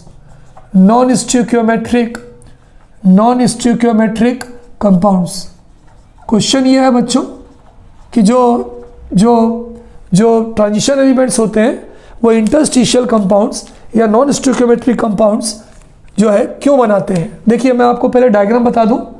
डायग्राम आपके कोर्स में नहीं है लेकिन आपको याद रखना है ना। चलिए बच्चों, सपोज करिए कि ये ट्रांजिशन एलिमेंट्स हैं, ठीक है ना। ये ट्रांजिशन मेटल्स हैं। ट्रांजिशन मेटल्स के बीच में इंटरस्टिशियल स्पेस होती है ना। इस स्पेस को क्या बोलते हैं? Interstitial space. इस इंटरस्टिशियल स्पेस में क्या होते हैं कि जो छोटे छोटे एटम्स हैं नॉन मेटल्स के, जो नॉन मेटल्स होते हैं उनके छोटे छोटे एटम्स, नॉन मेटल्स क्या हो सकते हैं? कार्बन हो सकते हैं, हाइड्रोजन हो सकते हैं, नाइट्रोजन हो सकते हैं। तो नॉन मेटल्स के छोटे छोटे एटम्स इन स्पेसेस में आ जाते हैं। ये जो इंटरस्टिशियल स्पेस होती है ना बीच में जो खाली होती है, इसमें नॉन मेटल्स के एटम्स आ जाते हैं। इन नॉन मेटल्स के एटम्स आ जाने के कारण ये जो कंपाउंड्स हैं, ये जो ट्रांजिशन मेटल्स हैं, ये बहुत हार्ड हो जाते हैं। इनका मेल्टिंग पॉइंट बहुत बढ़ जाता है, इसलिए हम इन्हें क्या बोलते हैं? इंटरस्टिशियल कंपाउंड्स बोलते हैं। तो हम ये क्या कह सकते हैं? Transition metals have interstitial space between them, उनके बीच में इंटरस्टिशियल स्पेस होता है, in which the non-metals of smaller atoms such as carbon, hydrogen, oxygen is being trapped, उसके अंदर आ जाते हैं, due to which their tensile strength is increased and their melting point is also increased. Such compounds, बच्चों, such compounds are called interstitial compounds. ऐसे compounds को हम क्या बोलते हैं बच्चों? ऐसे compounds को हम interstitial compounds कहते हैं। कोई दिक्कत? चलिए लिखते हैं बच्चों हम। तो डायग्राम से आपकी जो फिल्म थी वो क्लियर हो गई होगी। अब हम इसका आंसर लिखते हैं कि नंबर 1 पॉइंट में लिखते हैं, transition metals have interstitial space in them. तो हमने पहला पॉइंट लिख लिया कि जो ट्रांजिशन मेटल्स होता है उनके पास इंटरस्टिशियल स्पेस होती है। Metals have interstitial space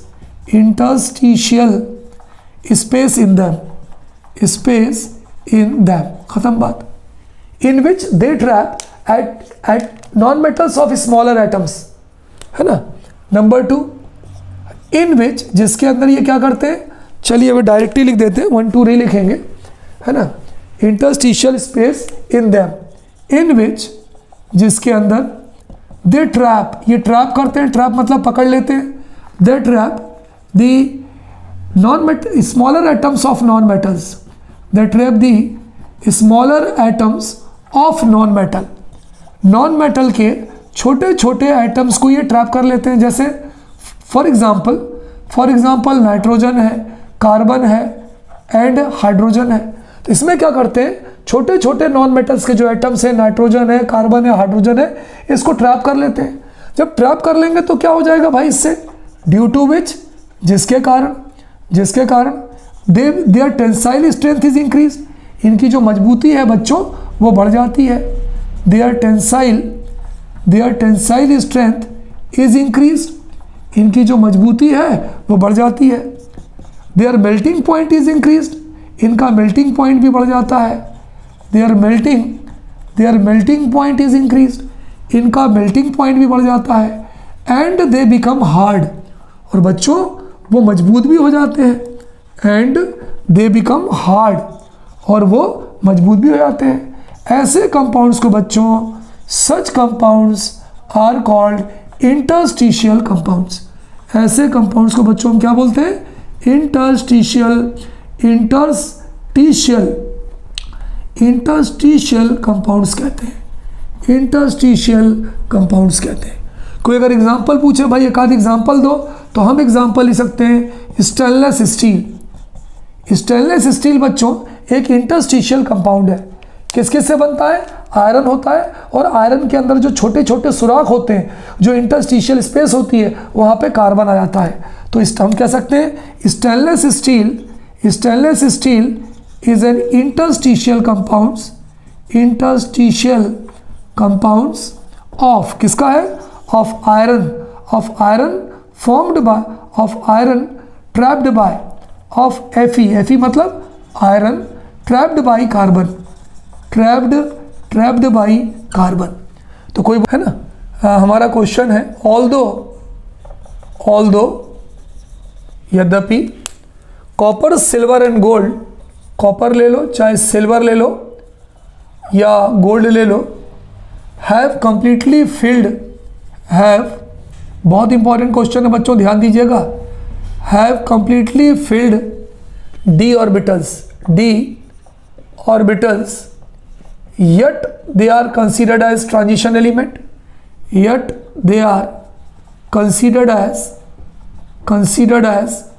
transition elements, है ना। बढ़िया क्वेश्चन है, दिमाग वाला क्वेश्चन है बच्चों। ट्रांजिशन एलिमेंट्स यानी वाई कैसे तिवारी सर? देखिए हम इसका कन्फिग्रेशन लिखते हैं। अगर हम कॉपर का लिखें, कॉपर 29 होता है। सिल्वर का लिखें, सिल्वर कितना होता है बच्चों बताओ? सिल्वर 47 होता है। अगर हम गोल्ड की बात करें तो गोल्ड कितना होता है बताइए? 7 दूनी 9 और 7 79 होता है। अगर हम कॉपर का लिखें बच्चों कन्फिग्रेशन, तो ये हो जाएगा आर्गन, आपने लिखा होगा 3d10 4s2। मैंने आपको बताया था 4s2 नहीं, इट विल बी 4s1, ठीक है। ये इन अवर प्रीवियस सेगमेंट बच्चों मैंने आपको कॉपर का कन्फिग्रेशन बताया था। आर्गन 18 होता है, 18 और 1 19, 19 और 10 29। अगर बच्चों सिल्वर का लिखें, एक एक बढ़ाते जाइए, ये हो जाएगा 4d10, ये हो जाएगा 5s1। अगर हम गोल्ड का लिखें बच्चों, तो गोल्ड का हो जाएगा 5d10, ये होगा 6s1। क्लियर? ये जितने भी एलिमेंट हैं बच्चों, it belongs to first B group. अगर कोई हमसे पूछे कि तिवारी सर ये कॉपर, सिल्वर और गोल्ड जो है ये किस ग्रुप में रखे गए हैं, तो हम ये कह सकते हैं बच्चों, it has been placed in first B group. General configuration क्या होता है बच्चों? n-1 d10 ns1। सबके डी ऑर्बिटल में 10-10 इलेक्ट्रॉन है, ns ऑर्बिटल में 1-1 इलेक्ट्रॉन है। क्वेश्चन वही है कि भाई तिवारी सर अगर इनके डी ऑर्बिटल पूरे भरे हैं तो हम इनको ट्रांजिशन एलिमेंट क्यों नहीं मानते? क्यों मानते हैं भाई? हमें नहीं मानना चाहिए, क्योंकि transition elements are those metals whose penultimate d orbital is not filled या इज इनकम्प्लीट, पूरी तरह से भरे नहीं हैं। तो बच्चों हम पढ़ते क्या हैं? हम ये पढ़ते हैं दी स्टेबल ऑक्सीडेशन स्टेट, दी स्टेबल ऑक्सीडेशन स्टेट है ना, स्टेट ऑफ कॉपर। कॉपर की स्टेबल ऑक्सीडेशन स्टेट होती है बच्चों, होती है 2+। सिल्वर की स्टेबल ऑक्सीडेशन स्टेट होती है, सिल्वर की 2+। गोल्ड की स्टेबल ऑक्सीडेशन स्टेट होती है 3+। बहुत ध्यान से सुनिएगा बच्चों। The stable oxidation state of copper is 2+, silver is 2+, gold is 3+। अगर कॉपर की 2+ है तो यहाँ से 2 इलेक्ट्रॉन कम कर दीजिए, 1 इलेक्ट्रॉन बाहर वाले से, 1 इलेक्ट्रॉन अंदर वाले से, तो क्या आ जाएगा बच्चों बाहर? 3d9 4s0। बताओ भाई एक अनपेयर्ड इलेक्ट्रॉन हुआ कि नहीं हुआ? कि अगर d में 9 है, अगर हम d ऑर्बिटल बनाए बच्चों, बहुत ध्यान से सुनिएगा, 1 2 3 4 5, तो अगर 9 इलेक्ट्रॉन है तो 6 7 8 9, एक अनपेयर्ड हुआ कि नहीं हुआ? इसलिए Cu को, कॉपर को हम ट्रांजिशन एलिमेंट मानते हैं। सिल्वर में भी वही हालत है, 2 है, एक यहाँ से निकलेगा, एक यहाँ से निकलेगा, क्या बनाएगा? 4d9 silver will be there. बच्चों बहुत ध्यान से समझिएगा, रटने वाली बात ही नहीं है। 4d9 5s0, इसका मतलब हम इसे भी ट्रांजिशन एलिमेंट मान सकते हैं, क्योंकि इसके स्टेबल ऑक्सीडेशन स्टेट में it contains 1 unpaired electron. Gold 3 है, एक यहाँ से निकलेगा, 2 यहाँ से निकलेगा, तो it will contain how many unpaired electrons? 2 unpaired electrons, 5d8 और ये हो जाएगा 6d0। तो हम ये देखते हैं कि इन तीनों का, कॉपर हो चाहे वो सिल्वर हो चाहे वो गोल्ड हो, इनके पेलेटिमेट जो डी ऑर्बिटल्स हैं, बाहर से जो अंदर वाली डी ऑर्बिटल्स हैं, ये इनकम्प्लीट है, पूरी तरह से इलेक्ट्रॉनों द्वारा भरे नहीं हैं। कॉपर 2+ में 3d9 इलेक्ट्रॉन्स होगा, सिल्वर 2+ में 4d9 इलेक्ट्रॉन्स होगा, गोल्ड 3+ में 5d8 इलेक्ट्रॉन्स होगा, है ना। देयर पेनल्टीमेट डी ऑर्बिटल यानी बाहर वाले से एक अंदर वाले जो डी ऑर्बिटल्स हैं they are penultimate D orbitals.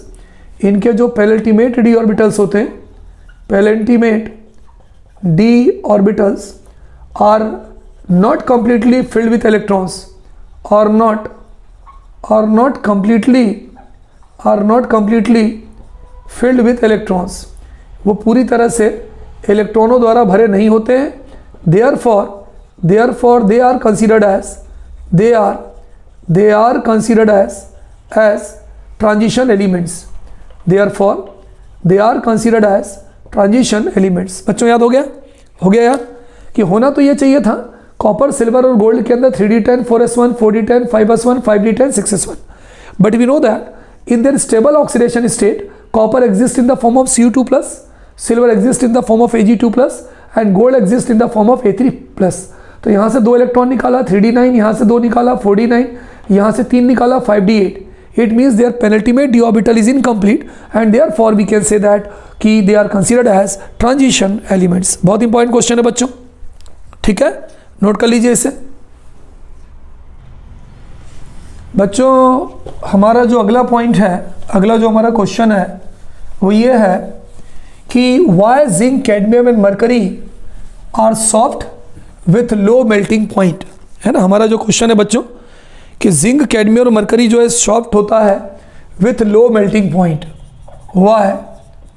Y zinc comma cadmium and Hg means बच्चों mercury, zinc, cadmium and mercury जो मेटल्स हैं आर सॉफ्ट, ये सॉफ्ट होते हैं विथ लो मेल्टिंग पॉइंट, और इनका जो मेल्टिंग पॉइंट होता है वो कम होता है। बच्चों आपको याद हो मैंने तीनों के आपको कॉन्फ़िगरेशन बताए थे, अगर आपने लिखे हो। चलिए एक बार तीनों के कॉन्फ़िगरेशन देखते हैं। जिंक कितना होता है बोलो 30, कैडमियम कितना होता है बोलो 48, मरकरी कितना होता है बोलो 80, है ना। ये हो गया तीनों। अगर आप जिंक का लिखोगे, देखिए बच्चों अगर हमें 3D ट्रांजिशन सीरीज़ का याद है तो हम 4D, 5D, 6D किसी का भी कॉन्फ़िगरेशन लिख सकते हैं, बशर्ते हमें ये नॉलेज होना चाहिए कि उसके नीचे कौन कौन से एलिमेंट है। आर्गन 3d10, 4s2 इसका लिखेंगे तो इनर्ट गैस को लिखने की ज़रूरत नहीं है, इसके नीचे सिंपली डैश कर दीजिए, एक बढ़ा दीजिए 4d10, 5s2, यहाँ भी एक बढ़ा दीजिए 5d10, 6s2। बच्चों मुझे बताइए क्या इसके पास कोई अनपेयर्ड इलेक्ट्रॉन्स हैं? नहीं है, इनके पास कोई भी अनपेयर्ड इलेक्ट्रॉन्स नहीं है। तो बच्चों क्या होगा जब किसी भी ट्रांजिशन एलिमेंट्स के पास अनपेयर्ड इलेक्ट्रॉन्स होते हैं तो they have strong capacity to form a strong metallic bond, तो वो ज़्यादा मात्रा में मेटेलिक बॉन्ड बनाते हैं और वो स्ट्रॉन्ग होते हैं। तो यहाँ पर क्या है, we can say that zinc, cadmium and mercury contain all paired electrons in their penultimate D orbital. Penultimate D क्यों बोल रहे हैं? 4 अंदर वाला 3 है, 5 अंदर वाला 4 है, 6 अंदर वाला 5 है। तो जिंक, कैडमियम और मरकरी के पेनल्टीमेट डी ऑर्बिटल में सारे इलेक्ट्रॉन पेयर्ड होते हैं, सारे इलेक्ट्रॉन पेयर्ड होते हैं, जोड़े में होते हैं, इसलिए ये स्ट्रॉन्ग मेटेलिक बॉन्ड नहीं बना पाते। That's why they are unable to form a strong metallic bond due to which they are soft with low melting and boiling point और लो मेल्टिंग पॉइंट, है ना। कितना प्यारा आंसर है बच्चों। We can say that zinc, cadmium and mercury, zinc, cadmium and mercury, zinc, cadmium and mercury contain all paired electrons in their contain all paired electrons in their penultimate d orbitals, contain zinc, cadmium and mercury contain all paired electrons in their penultimate d orbital, penultimate D orbitals, है ना। आप देख सकते हैं सारे paired हैं, 10 मतलब 5 pair, 5 pair, 5 pair in their penultimate D orbitals. Therefore they form weak metallic bond, इसलिए जिनका जो मेटेलिक बॉन्ड होता है बच्चों वो कमज़ोर होता है। Therefore they form weak metallic bond, जिसके कारण they are soft with low melting point, है ना बच्चों। Due to which we can say they are soft with low melting point, low melting point. बहुत इजी आंसर है बच्चों, एक बार आप पढ़ेंगे आपको दोबारा पढ़ने की जरूरत नहीं पड़ेगी। बिल्कुल सिंपल है Tiwari sir. Zinc, cadmium and mercury, their penultimate D orbitals are completely filled with electrons, it means their all electrons are paired. चूंकि इनके सारे इलेक्ट्रॉन्स पेयर्ड हैं, that's why they form weak metallic bond, इनके metallic bond कमजोर होते हैं, due to which they are soft with low melting point. Note कर लीजिए बच्चों। चलिए बच्चों अगला क्वेश्चन लिखते हैं, बिल्कुल इसी का अपोजिट है बच्चों अगला क्वेश्चन। वाई ट्रांजिशन मेटल्स है हाई एंथैल्पी ऑफ एटोमाइजेशन, है ना बच्चों। हमारा अगला क्वेश्चन है वाई ट्रांजिशन मेटल्स है, वाई ट्रांजिशन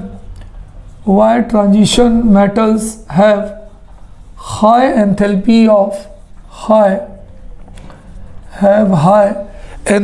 ऑफ एटोमाइजेशन, है ना। क्या बोलते हैं बच्चों, high enthalpy of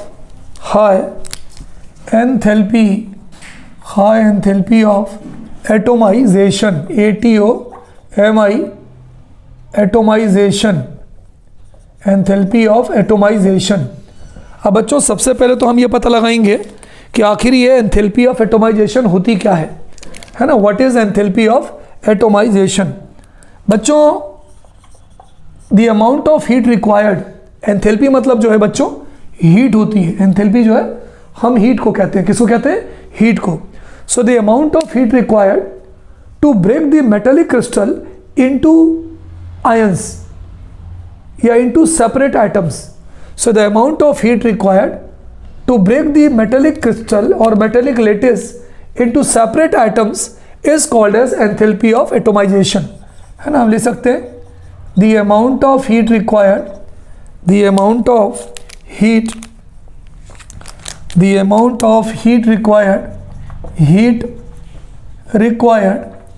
to break the atoms, to break the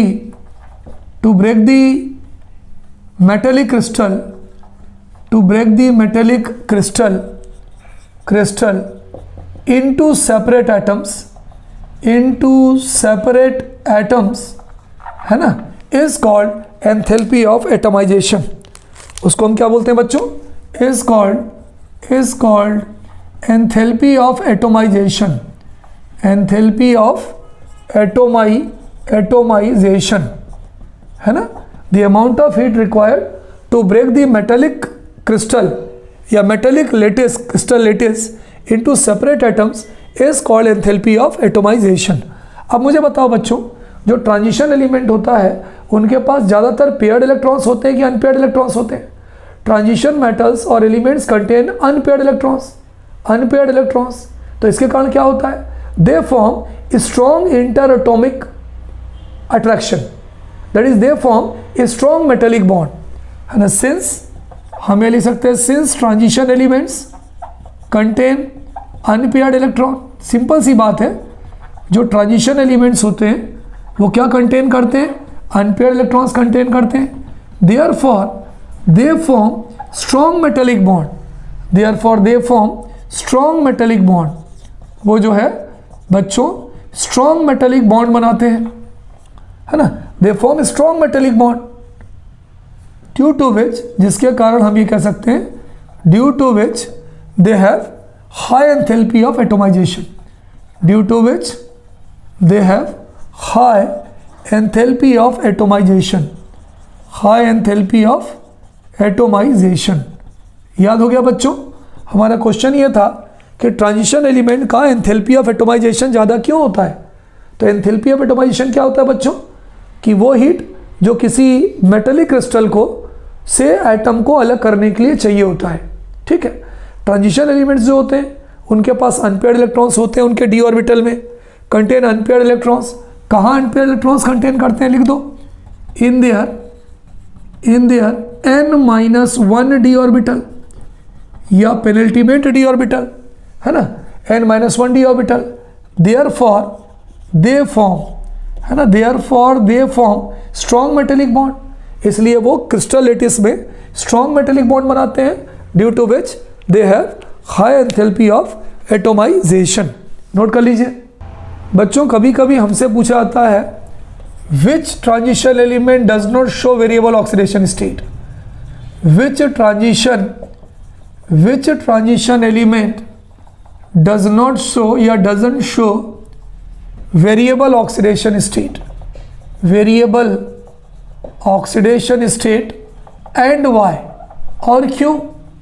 तो बच्चों हमारा इसका आंसर होगा स्कैंडियम, है ना। इसका आंसर होगा बच्चों scandium. Do you know atomic number of scandium? भाई कोई मुझे स्कैंडियम का एटॉमिक नंबर बताएगा जी? हाँ बताइए। 21, बिल्कुल सही। स्कैंडियम का एटॉमिक नंबर 21 होता है। हम लिख सकते हैं आर्गन 4s2 3d1। होना तो ये चाहिए था कि मिनिमम ऑक्सीडेशन स्टेट होनी चाहिए थी +2 मिनिमम, और मैक्सिमम इसके पूरे इसके अनपेयर्ड तो ये होनी चाहिए थी +3। लेकिन क्या होता है बच्चों कि स्कैंडियम का जो d ऑर्बिटल होता है वो बहुत स्टेबल होता है, बहुत स्टेबल होता है। हम इसके एक इलेक्ट्रॉन को निकाल के अलग नहीं कर सकते, इसलिए सीधे का सीधा पूरा 3 इलेक्ट्रॉन लूज कर देता है। और ये कौन सी ऑक्सीडेशन स्टेट शो करता है? +3 ऑक्सीडेशन स्टेट। केवल एक ही ऑक्सीडेशन स्टेट शो करता है। क्यों करता है ना। यहां हम लिख सकते हैं scandium shows only +3 oxidation state due to their stable 3D penultimate orbital, due to their stable 3D penultimate orbital। अच्छा बड़ा क्वेश्चन है बच्चों, रीजनिंग क्वेश्चन है कि भाई स्कैंडियम से लेके तो जिंक तक ट्रांजिशन एलिमेंट है, तो भाई इसको भी वेरिएबल ऑक्सीडेशन स्टेट शो करना चाहिए। लेकिन क्यों नहीं करता है? क्योंकि इसका जो d ऑर्बिटल है बच्चों स्टेबल होता है, और ये एक इलेक्ट्रॉन निकल के पूरे के पूरे 3 इलेक्ट्रॉन एक साथ निकल जाते हैं, and it shows only +3 oxidation state and doesn't show variable oxidation state. बच्चों हमारा अगला क्वेश्चन है Cr3 positive oblique Cr2 positive has negative reduction potential while Mn3+ oblique Mn2+ has large positive E0 value y। देखो बच्चों एक बात ध्यान रखना, एक बहुत ही प्यारा कॉन्सेप्ट मैं आपको बता रहा हूँ कि जहाँ पर नेगेटिव आएगा इसका मतलब पहला वाला पोर्शन वहाँ ज़्यादा स्टेबल होगा, ये ध्यान रखना। जैसे यहाँ पर क्या है, नेगेटिव रिडक्शन पोटेंशियल है, it means Cr3 positive will be more stable, है ना। देखिए आप एक बार समझ जाएंगे ना, आपको दिक्कत नहीं होगी। नेगेटिव आया है, इट मीन्स हम लिख सकते हैं Cr3 positive will be more stable, Cr3 positive will be more stable as it has stable configuration of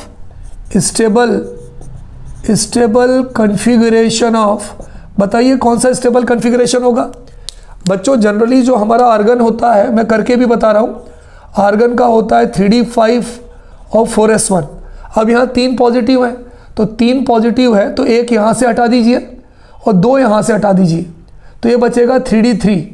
और बच्चों आपको मालूम है अगर हम CFT देखें, क्रिस्टल फील्ड थ्योरी देखें, तो क्रिस्टल फील्ड थ्योरी में मैंने आपको पढ़ाया है T2G का 3 होता है ना। यहाँ 3+ है, 3 पॉजिटिव है, यहाँ निगेटिव लिखा है, इसका मतलब पहला वाला ज़्यादा स्टेबल होगा, है ना। पॉजिटिव लिखा होगा तो दूसरा वाला ज़्यादा स्टेबल होगा, ये ध्यान रखना, ये हमेशा ध्यान रखना। नेगेटिव लिखा है, पहला वाला ज़्यादा स्टेबल होगा, तो Cr3+ will be more stable as it has stable configuration of. अब 3 इलेक्ट्रॉन है तो ये कॉन्फ़िगरेशन है, 3 कम कर दो, 1 यहाँ से कम कर दो, 2 यहाँ से कम कर दो, तो ये हो गया T2G3। ये क्रिस्टल फील्ड थ्योरी से आता है। तो as it has stable configuration of T2G3, है ना, ये वाला स्टेबल कॉन्फ़िगरेशन होगा, है ना। अब therefore it can not be easily reduced into Cr2 positive, therefore it can not be easily reduced, इसलिए इजीली रिड्यूस नहीं होगा, it can not be easily reduced into Cr2 positive. फिर से बता रहा हूं मैं, ध्यान दें, नेगेटिव अगर वैल्यू आती है तो पहला वाला ज़्यादा स्टेबल होगा, क्यों? क्योंकि इसका स्टेबल कॉन्फ़िगरेशन होगा हमारा, और ये आसानी से Cr2 पॉजिटिव में रिड्यूस नहीं होगा। अच्छा, दूसरा क्या बोल रहे हैं? दूसरे पार्ट में ये बोल रहे हैं Mn3+ oblique Mn2+ has large positive E0 value, large positive E0 value. अगर आपकी वैल्यू पॉजिटिव होगी तो उल्टा होगा, बाद वाला ज़्यादा स्टेबल होगा और पहला वाला दूसरे में इजीली रिड्यूस होगा। तो दूसरे वाले पार्ट का अगर अपन आंसर लिखें तो हम ये लिख सकते हैं Mn2 plus will be more stable. समझ लीजिए, एक बार समझ लीजिए, Mn2 plus will be more stable as it has stable configuration of अब जैसे मैंगनीज का अगर आप लिखोगे तो मैंगनीज 25 होता है बच्चों, तो हम क्या लिखेंगे, हम लिखेंगे आर्गन 3d5 4s2। अब 2 प्लस है तो ये 2 हटा दीजिए तो हो जाएगा 3d5 4s0। तो इसमें स्टेबल कॉन्फ़िगरेशन क्या हो रहा है, as it has stable configuration of 3d5 4s0। Stable हो गया ना, स्टेबल कॉन्फ़िगरेशन। देखो ये हो जाए या ये हो जाए, दोनों में से जो हो वो बेटर है। निगेटिव में पहला करेंगे, पॉजिटिव में दूसरा करेंगे। As it has stable configuration of 3d5 4s0। Therefore, भाई ये ज़्यादा स्टेबल है तो ये इसमें इजीली, तो हम लिख सकते हैं therefore Mn3 plus ion will be easily reduced into, will be है ना, can be easily reduced into, can be easily reduced into बोलो बच्चों Mn2 प्लस। बहुत प्यारा क्वेश्चन है बच्चों। देखो बच्चे हमेशा उलझते हैं, इस तरह के क्वेश्चन में उलझते हैं। सबसे बढ़िया तरीका बताऊं, यदि मान लीजिए यहाँ नेगेटिव है तो पहला वाला ज़्यादा स्टेबल होगा और ये इजीली रिड्यूस दूसरे में नहीं होगा, और अगर मान लीजिए यहाँ पे पॉजिटिव लिखा है तो दूसरा वाला ज़्यादा स्टेबल होगा और पहला वाला आसानी से दूसरे वाले में रिड्यूस होगा। इसको नोट कर लीजिए बच्चों।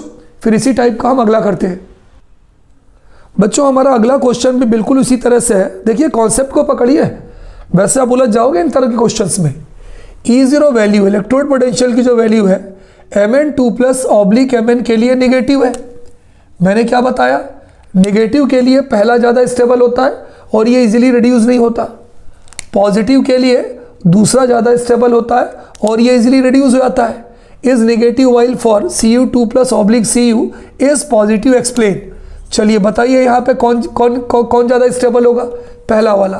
तो हम लिखेंगे Mn2 प्लस है ना, Mn2 plus oblique Mn is negative, Mn2 plus oblique Mn is negative है ना। ये नेगेटिव है, क्यों है, बिकॉज, क्योंकि कारण ये है because Mn2 plus is more stable, Mn2 plus is more stable, वो ज़्यादा स्टेबल है ना। एज इट हैज़, अब कन्फिगरेशन लिखें, as it has stable configuration of, as it has, बोलो बच्चों इनका जो कन्फिगरेशन होता है, as it has stable configuration of, बताओ भाई मैंगनीज है, मैंगनीज का यदि हम लिखें तो 25 होता है। कन्फिगरेशन क्या होगा, आर्गन 3d5 4s2। अब यहाँ पे 2 प्लस है तो ये हटा दो तो ये 0 हो जाएगा। तो इसका स्टेबल कन्फिगरेशन क्या होगा बच्चों, stable configuration of 3d5 4s0 है ना। अब अगर ये ज़्यादा स्टेबल हो रहा है, निगेटिव है तो ज़्यादा स्टेबल हो रहा है, therefore it Mn2 plus can not be easily reduced, can not be easily reduced into है ना Mn, इसलिए ये Mn में इजीली रिड्यूस नहीं होगा, can not be easily reduced into manganese. ये अगर नेगेटिव वैल्यू है बच्चों तो हमें ये समझ में आ रहा है कि Mn2 प्लस जो है वो ज़्यादा स्टेबल होगा। क्यों स्टेबल होगा, क्योंकि हमने उसका स्टेबल कन्फिगरेशन भी लिख के बता दिया, इसलिए ये Mn में इजीली रिड्यूस नहीं होगा। चलिए दूसरा देखते हैं, Cu2 plus oblique Cu is positive, तो हमारा आंसर होगा Tiwari sir Cu2 plus oblique Cu is positive, इसका मतलब क्या हुआ, Cu2 plus is least stable, इसका मतलब ये हुआ Cu2 plus is least stable, ठीक है। And it can be easily reduced into, and it can be easily reduced into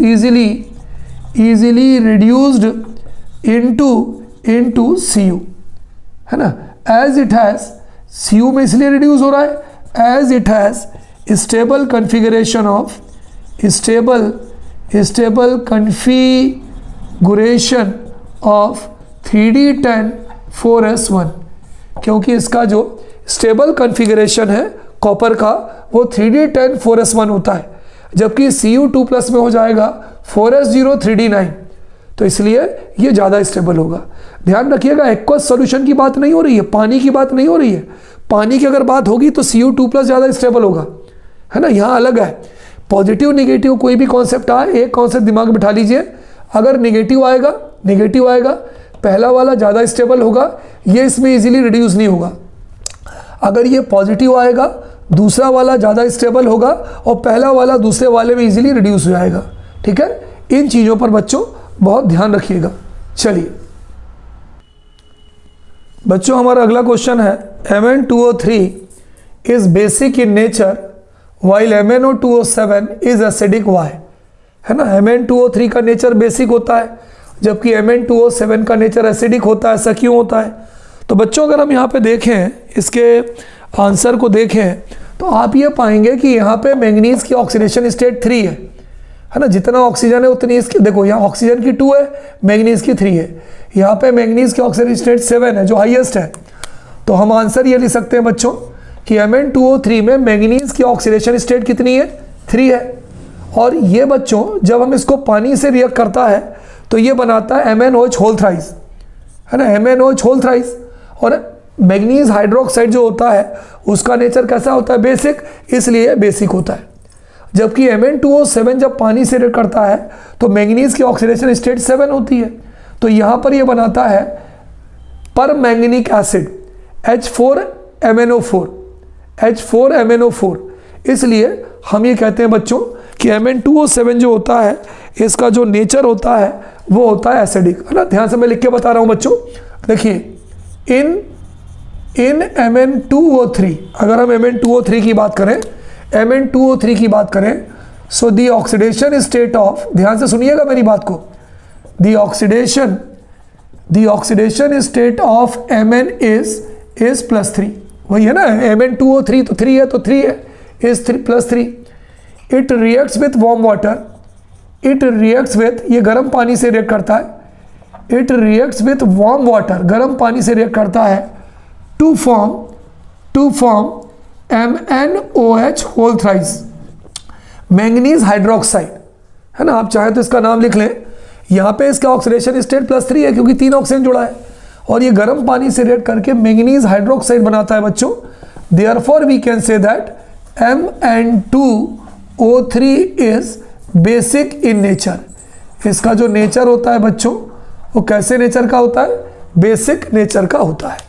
चलिए अगले पार्ट का आंसर लिखते हैं बच्चों। चलो बताओ बच्चों, Mn2O7 में मैंगनीज की ऑक्सीडेशन स्टेट कितनी होगी? 7। यहाँ पर कितनी थी? 3। ये भी पानी से रिएक्ट करता है, ये भी पानी में जब घोलते हैं तो पानी से रिएक्ट करता है और रिएक्ट करके बनाता है पर मैंगनिक एसिड, तो एसिड बनाता है, इसलिए इसका नेचर एसिडिक होता है। तो हम ये लिख सकते हैं बच्चों कि Mn2O7, ये जो Mn2O7 है ये क्या करता है? Mn2O7, इन Mn2O7 इस कंपाउंड में the oxidation state of, the oxidation, बहुत इजी वे में एक बार पढ़ेंगे याद हो जाएगा, state of Mn is, Mn की जो ऑक्सीडेशन स्टेट होती है वो +7 होती है। Therefore it reacts with water, अगर हम इसको पानी में डिसॉल्व करें तो ये पानी से रिएक्ट करता है, it reacts with water to form HMnO4। ये जो कंपाउंड है ना बच्चों, इसका नाम होता है पर मैंगनिक एसिड, पर मैंगनिक एसिड। तो भाई ये तो उल्टा है, ये जो +7 ऑक्सीडेशन स्टेट में जब आ रहा है, इसकी जो हाईएस्ट ऑक्सीडेशन स्टेट है, तब तो ये पानी से रिएक्ट करके बना रहा है HMnO4 permanganic acid. So therefore we can say that Mn2O7 is acidic in nature. इसका जो नेचर होता है बच्चों वो कैसा नेचर होता है बताओ भाई? Mn2O7 का एसिडिक इन नेचर। तो नोट कर लीजिए बच्चों, बहुत बढ़िया क्वेश्चन है कि Mn2O3 बेसिक क्यों होता है, जबकि Mn2O3 बेसिक क्यों होता है और Mn2O7 एसिडिक क्यों होता है। बच्चों ये पिछले क्वेश्चन से मिलता जुलता एक क्वेश्चन आ गया, MnO is basic in nature while Mn2O7 is acidic in nature, why? इसका भी आंसर सेम ही होगा बच्चों कि जो MnO है इसमें Mn की ऑक्सीडेशन स्टेट +2 है। बताओ भाई +2 कैसे पता चला? क्योंकि ये +2 है, ये -2 है, ये दोनों एक दूसरे से कैंसिल हो गए। तो अगर मैं आपसे पूछूं कि MnO में मैंगनीज की ऑक्सीडेशन स्टेट कितनी है, तो आप बोलोगे तिवारी सर +2 है।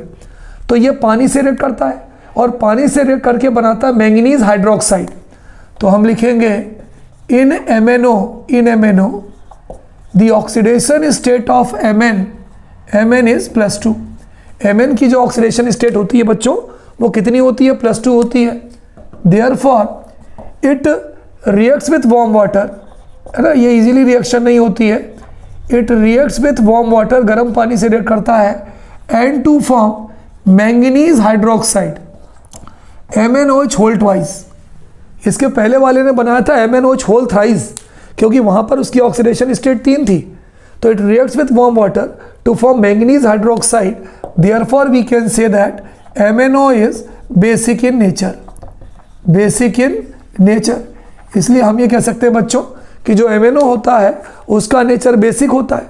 जबकि भाई दूसरे वाले का तो अभी कुछ देर पहले मैंने आपको लिखवाया है ना, पिछले वाले ही क्वेश्चन में कराया। क्या कराया तिवारी सर? कि जो Mn2O7 होता है इसके अंदर जो हमारा मैंगनीज होता है इसकी ऑक्सीडेशन स्टेट +7 होती है। और ये किससे रिएक्ट करता है? ये जब पानी से रिएक्ट करता है तो पानी से रिएक्ट करने के बाद बनाता है HMnO4 बनाता है ना, पर मैंगनीक एसिड, इसलिए एसिडिक होता है। तो अगले वाले पार्ट का जो आंसर होगा वो बिल्कुल सेम होगा। नोट कर लीजिए, थोड़ा सा डिफरेंस था। बच्चों हमारा अगला क्वेश्चन है Eu2+ is a strong reducing agent why, है ना। ये जो आयन है ये स्ट्रॉन्ग रिड्यूसिंग एजेंट क्यों है? बच्चों एक बात ध्यान रखिएगा, जो स्ट्रॉन्ग रिड्यूसिंग एजेंट होता है, यहाँ मैं लिख देता हूँ, चाहे तो कॉपी में नोट कर लें। नंबर 1, क्योंकि आगे भी हमें काम पड़ेगा, जो स्ट्रॉन्ग रिड्यूसिंग एजेंट होता है वो इजीली ऑक्सीडाइज्ड हो जाता है, इजीली ऑक्सीडाइज्ड होता है, ध्यान रखिएगा। और नंबर 2, जो स्ट्रॉन्ग ऑक्सीडाइजिंग एजेंट होता है, जो स्ट्रॉन्ग ऑक्सीडाइजिंग एजेंट होता है वो इजीली रिड्यूस्ड होता है। वो क्या होता है बच्चों?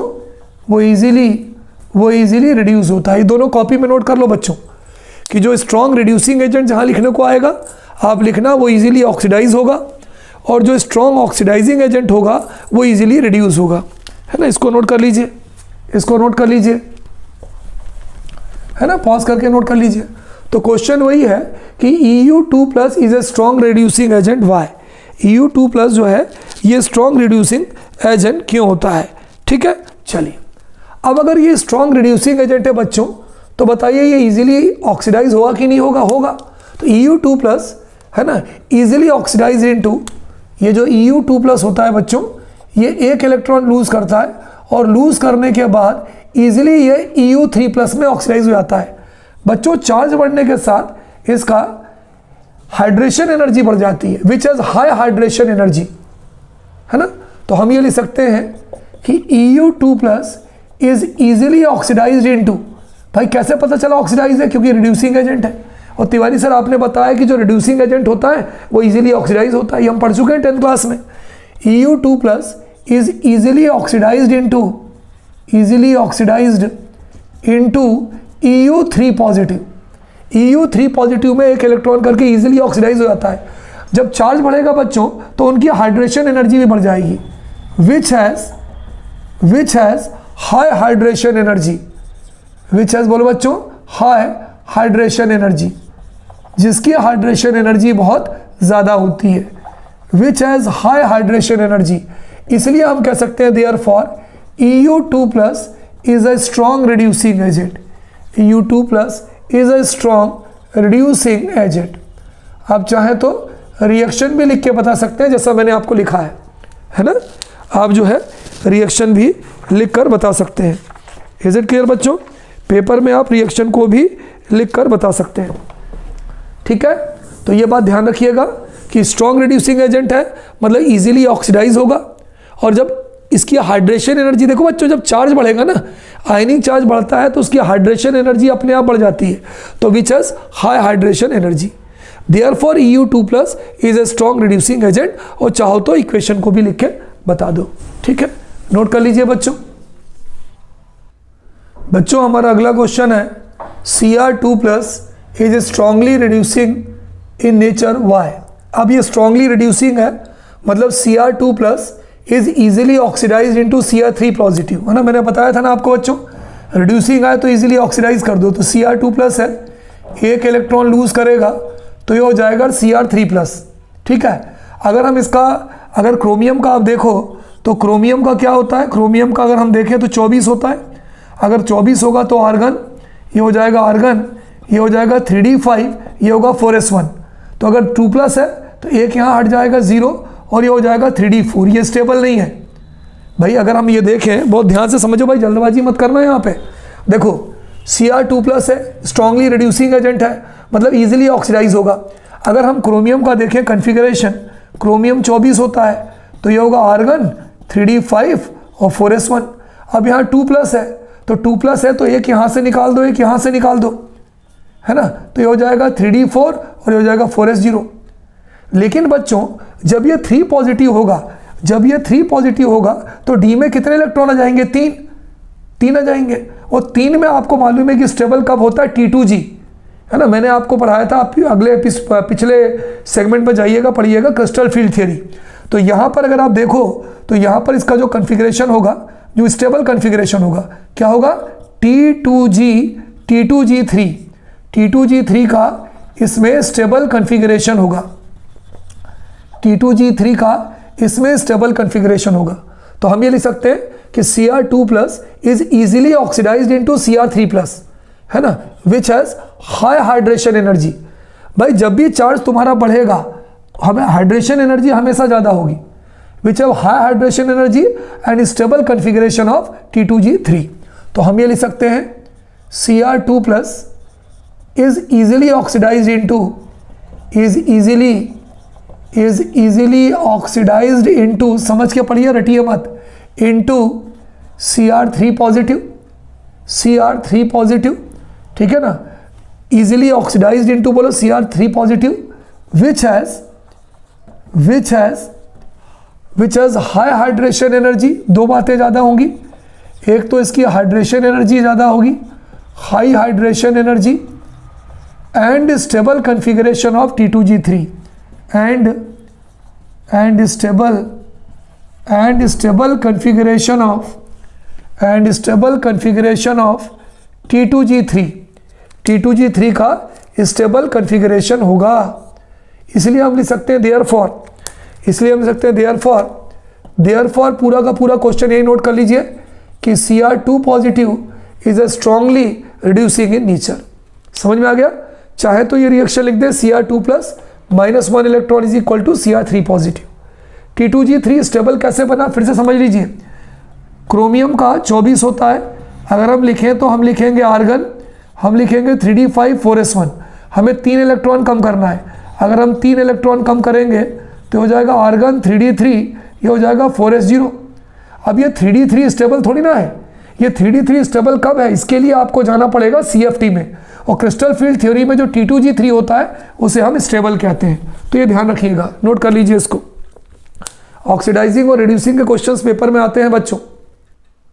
हमारा अगला क्वेश्चन है वो भी ऑक्सीडाइजिंग और रिड्यूसिंग पर ही बेस्ड है कि Mn3 plus is easily oxidising, मतलब हम यहाँ पर इसको रिड्यूस करेंगे, while Cr2 plus is strongly reducing, मतलब हम Cr2 प्लस को ऑक्सीडाइज करेंगे, है ना। चाहो तो इक्वेशन के फॉर्म में देखो, यहाँ पे Mn3 प्लस है, अब यहाँ पे ऑक्सीडाइजिंग लिखा है, मतलब एक इलेक्ट्रॉन जोड़ के इसको रिड्यूस कर दो तो ये हो जाएगा Mn2 प्लस हो जाएगा। और Mn2 प्लस का स्टेबल कन्फिग्रेशन क्या होगा, 3d5, इसका स्टेबल कन्फिग्रेशन होगा 3d5। अच्छा, दूसरा Cr2 प्लस स्ट्रांगली रिड्यूसिंग है ना, यहाँ पर हम क्या कर रहे हैं, इसको हम रिड्यूस कर रहे हैं। अच्छा, Cr2 plus is strongly reducing, तो Cr2 प्लस को ऑक्सीडाइज कर दो, तो Cr2 प्लस से हम एक इलेक्ट्रॉन माइनस कर दें, तो माइनस करेंगे तो क्या होगा, Cr3 प्लस हो जाएगा। Cr3 प्लस क्या हो रहा है, ऑक्सीडाइज हो रहा है। यहाँ पर स्टेबल कन्फिग्रेशन क्या होगा बच्चों, T2G3 का स्टेबल कन्फिग्रेशन होगा। बच्चों ये टोटल कॉन्सेप्ट बेस्ड क्वेश्चन से आप रट नहीं सकते। तो अब यहाँ पे ऑक्सीडाइज लिखा है, तो हमारा आंसर क्या होगा, हमारा आंसर ये होगा Mn3 plus is easily reduced into, Mn3 plus is easily reduced into, easily ये रिड्यूस होगा क्योंकि ऑक्सीडाइज लिखा है, इजीली रिड्यूस्ड इनटू, किस में रिड्यूस हो जाएगा, जल्दी से बोलो, Mn2 में। Mn2+ में रिड्यूस हो जाएगा। ठीक है, अब लो हाइड्रेशन एनर्जी, इसकी हाइड्रेशन एनर्जी कम होगी, है ना, with stable configuration of, with stable configuration of, क्या होगा, कौन सा कन्फिगरेशन है, 3d5, है ना। देयरफॉर के बाद पूरा यही का यही लिख दो कि Mn3+ is strongly oxidising. Therefore के बाद मैं लिख रहा हूँ Mn3+, है ना, मैं पूरा नहीं लिख रहा हूँ, आप पूरा लिख लेना, Mn3+ इज स्ट्रांगली ऑक्सीडाइजिंग, ये लिख दो पूरा। अच्छा, दूसरा इन्होंने पूछा है Cr2+ इज स्ट्रांगली रिड्यूसिंग, मतलब हम ये लिख सकते हैं Cr2+ is easily oxidized into, Cr2+ is easily oxidized into Cr3+। Stable configuration क्या होगा, T2G3 with stable configuration of, with stable, यहाँ लिख रहा हूँ मैं, with stable configuration of T2G3, है ना, T2G3 का स्टेबल कन्फिग्रेशन होगा। देयरफॉर के बाद वही छाप दो, therefore Cr2+ is strongly reducing, है ना बच्चों। बहुत ही ईजी क्वेश्चन है अगर समझे तो। जहाँ ऑक्सीडाइजिंग है वो इजीली रिड्यूस होगा, जहाँ रिड्यूसिंग है वो इजीली ऑक्सीडाइज होगा। ऐसा क्यों हो रहा है, क्योंकि ऐसा होने के बाद उसके बाद स्टेबल इलेक्ट्रॉनिक कन्फिगरेशन आ जाएगा। ठीक है, नोट कर लीजिए ऐसे क्वेश्चन को बच्चों। अगला क्वेश्चन है, अगला हमारा क्वेश्चन है why enthalpy of atomisation, why enthalpy of atomisation of iron, Fe समझते हो, Fe मतलब iron, is more than copper, है ना। एंथैल्पी ऑफ एटोमाइजेशन क्या होता है बच्चों, जब किसी लेटिस क्रिस्टल को, आयनिक क्रिस्टल को तोड़कर उससे एटम को अलग अलग करना होता है, तो उसको तोड़ने के लिए जो एनर्जी देते हैं उसे हम बोलते हैं एंथैल्पी ऑफ एटोमाइजेशन। किसी सॉलिड क्रिस्टल को तोड़कर एटम के रूप में अलग अलग करना, और जब हम तोड़कर उसको एटम के रूप में अलग अलग करेंगे तो हम उसको एनर्जी देंगे। तो द अमाउंट ऑफ एनर्जी और हीट विच इज यूटिलाइज्ड और which is given to an solid crystal to break up into its atom is called as enthalpy of atomisation. बच्चों, इसके आंसर को समझने के पहले सबसे पहले हम आयरन और कॉपर का कन्फिगरेशन देखते हैं। आयरन कितना होता है, 26, लिखेंगे क्या, आर्गन 4s2 3d6। बच्चों ये मैंने आपको, आप देखेंगे तो इस यूनिट के फर्स्ट पार्ट में मैंने आपको लिखना सिखाया है ना। You can see this segment. Argon 18 हो गया, 18, 18 2 20 और 6 26, तो 26 हो गए। अच्छा, अब इसमें क्या है, अगर मैं आपसे पूछूं कि d ऑर्बिटल में कितने अनपेयर्ड इलेक्ट्रॉन है, तो ये 3d है, d बनता है 5। तो अगर आप अनपेयर्ड इलेक्ट्रॉन देखें कितने हैं, तो इसके अंदर 6 हैं, तो 1 2 3 4 5 6। तो इसका मतलब मैं ये कह सकता हूँ कि 1 2 3 4, इसके पास जो है 4 अनपेयर्ड इलेक्ट्रॉन्स हैं। इसके पास बच्चों 4 अनपेयर्ड इलेक्ट्रॉन्स हैं। चलो आगे बढ़ता हूँ। अगला हमारा कौन है बोलो, अगला तिवारी सर हमारा कॉपर है। चलिए हम कॉपर की बात करते हैं। कॉपर 29 होता है। कॉपर को हम क्या लिखते हैं, 3d10 4s1। अगर हम कॉपर का कन्फिग्रेशन देखें तो कॉपर के 3d में बताओ बच्चों एक भी अनपेयर्ड इलेक्ट्रॉन नहीं है, है ना। 1 2 3 4 5, तो ये भी पेयर, ये भी पेयर, ये भी पेयर, ये भी पेयर, ये भी पेयर, यानी ऑल पेयर्ड इलेक्ट्रॉन्स। सारे के सारे जो इलेक्ट्रॉन्स होते हैं वो कैसे हैं, सारे के सारे इलेक्ट्रॉन पेयर्ड है। तो बच्चों ये बताओ, अगर मैं आपसे पूछूं कि दोनों में ज़्यादा अनपेयर्ड इलेक्ट्रॉन किसके पास है, आयरन के पास है। अगर आयरन के पास ज़्यादा अनपेयर्ड इलेक्ट्रॉन्स हैं तो iron will form strong metallic bond. Iron का जो मेटेलिक बॉन्ड होगा वो स्ट्रॉन्ग होगा। जितने ज़्यादा अनपेयर्ड इलेक्ट्रॉन्स होंगे उतना ज़्यादा स्ट्रॉन्ग मेटेलिक बॉन्ड बनेगा। इसलिए iron, we can say that in 3d orbital of iron it contains 4 unpaired electrons, therefore it forms strong metallic bond. इसका मेटेलिक बॉन्ड बहुत ज़्यादा होता है जिसे तोड़ने के लिए ज़्यादा एनर्जी चाहिए, due to which the enthalpy of atomisation is of iron is more, while in copper its all electrons are paired. That's why its metallic bond will be very very very weak, and that's why its enthalpy of atomization will be very less as compared to iron. तो हमारा answer हो जाएगा बच्चों कि Fe contain iron, आपको diagram मैंने बना के बता दिया है, contain 4 unpaired electrons, contain 4 unpaired electrons in their 3d orbital, in their 3d orbital, अपने 3d ऑर्बिटल में ये 4 अनपेयर्ड इलेक्ट्रॉन को कंटेन करता है, 4 अनपेयर्ड इलेक्ट्रॉन को, therefore form strong metallic bond, therefore form strong metallic bond. इसलिए मेरे प्यारे बच्चों ये बहुत स्ट्रॉन्ग मेटेलिक बॉन्ड बनाता है जिसको तोड़ने के लिए ज़्यादा एनर्जी चाहिए होगी। Therefore enthalpy of atomisation of iron is more, enthalpy of atomisation of Fe is more. Simple सी बात है।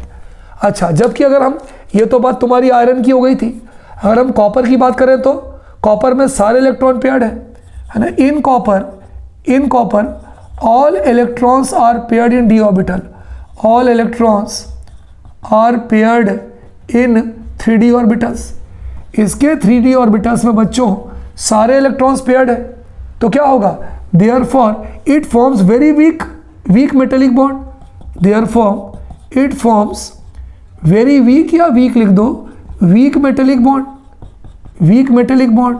तो जब बच्चों वीक मेटेलिक बॉन्ड होगा तो क्या होगा, इसकी एंथैल्पी ऑफ एटोमाइजेशन बहुत कम होगी, therefore enthalpy of atomisation will be less. तो हम ये कह सकते हैं बच्चों कि अगर हमें आयरन और कॉपर दिया हो, मैंने आपको एक डायग्राम भी बना के बता दिया कि आयरन के पास 4 अनपेयर्ड है, तो ये मेटेलिक बॉन्ड ज़्यादा तेज़ी से बनाएगा, तो इसकी एंथैल्पी ऑफ एटोमाइजेशन ज़्यादा होगी, इसको तोड़ने के लिए ज़्यादा एनर्जी देना पड़ेगा। जबकि यहाँ पर सारे अनपेयर्ड इलेक्ट्रॉन्स हैं, तो ये मेटेलिक बॉन्ड बहुत कम बनाएगा, तो इसलिए इसको तोड़ने के लिए कम एनर्जी देना पड़ेगी। तो that's why we can say enthalpy of atomisation of iron will be more than copper. Note कर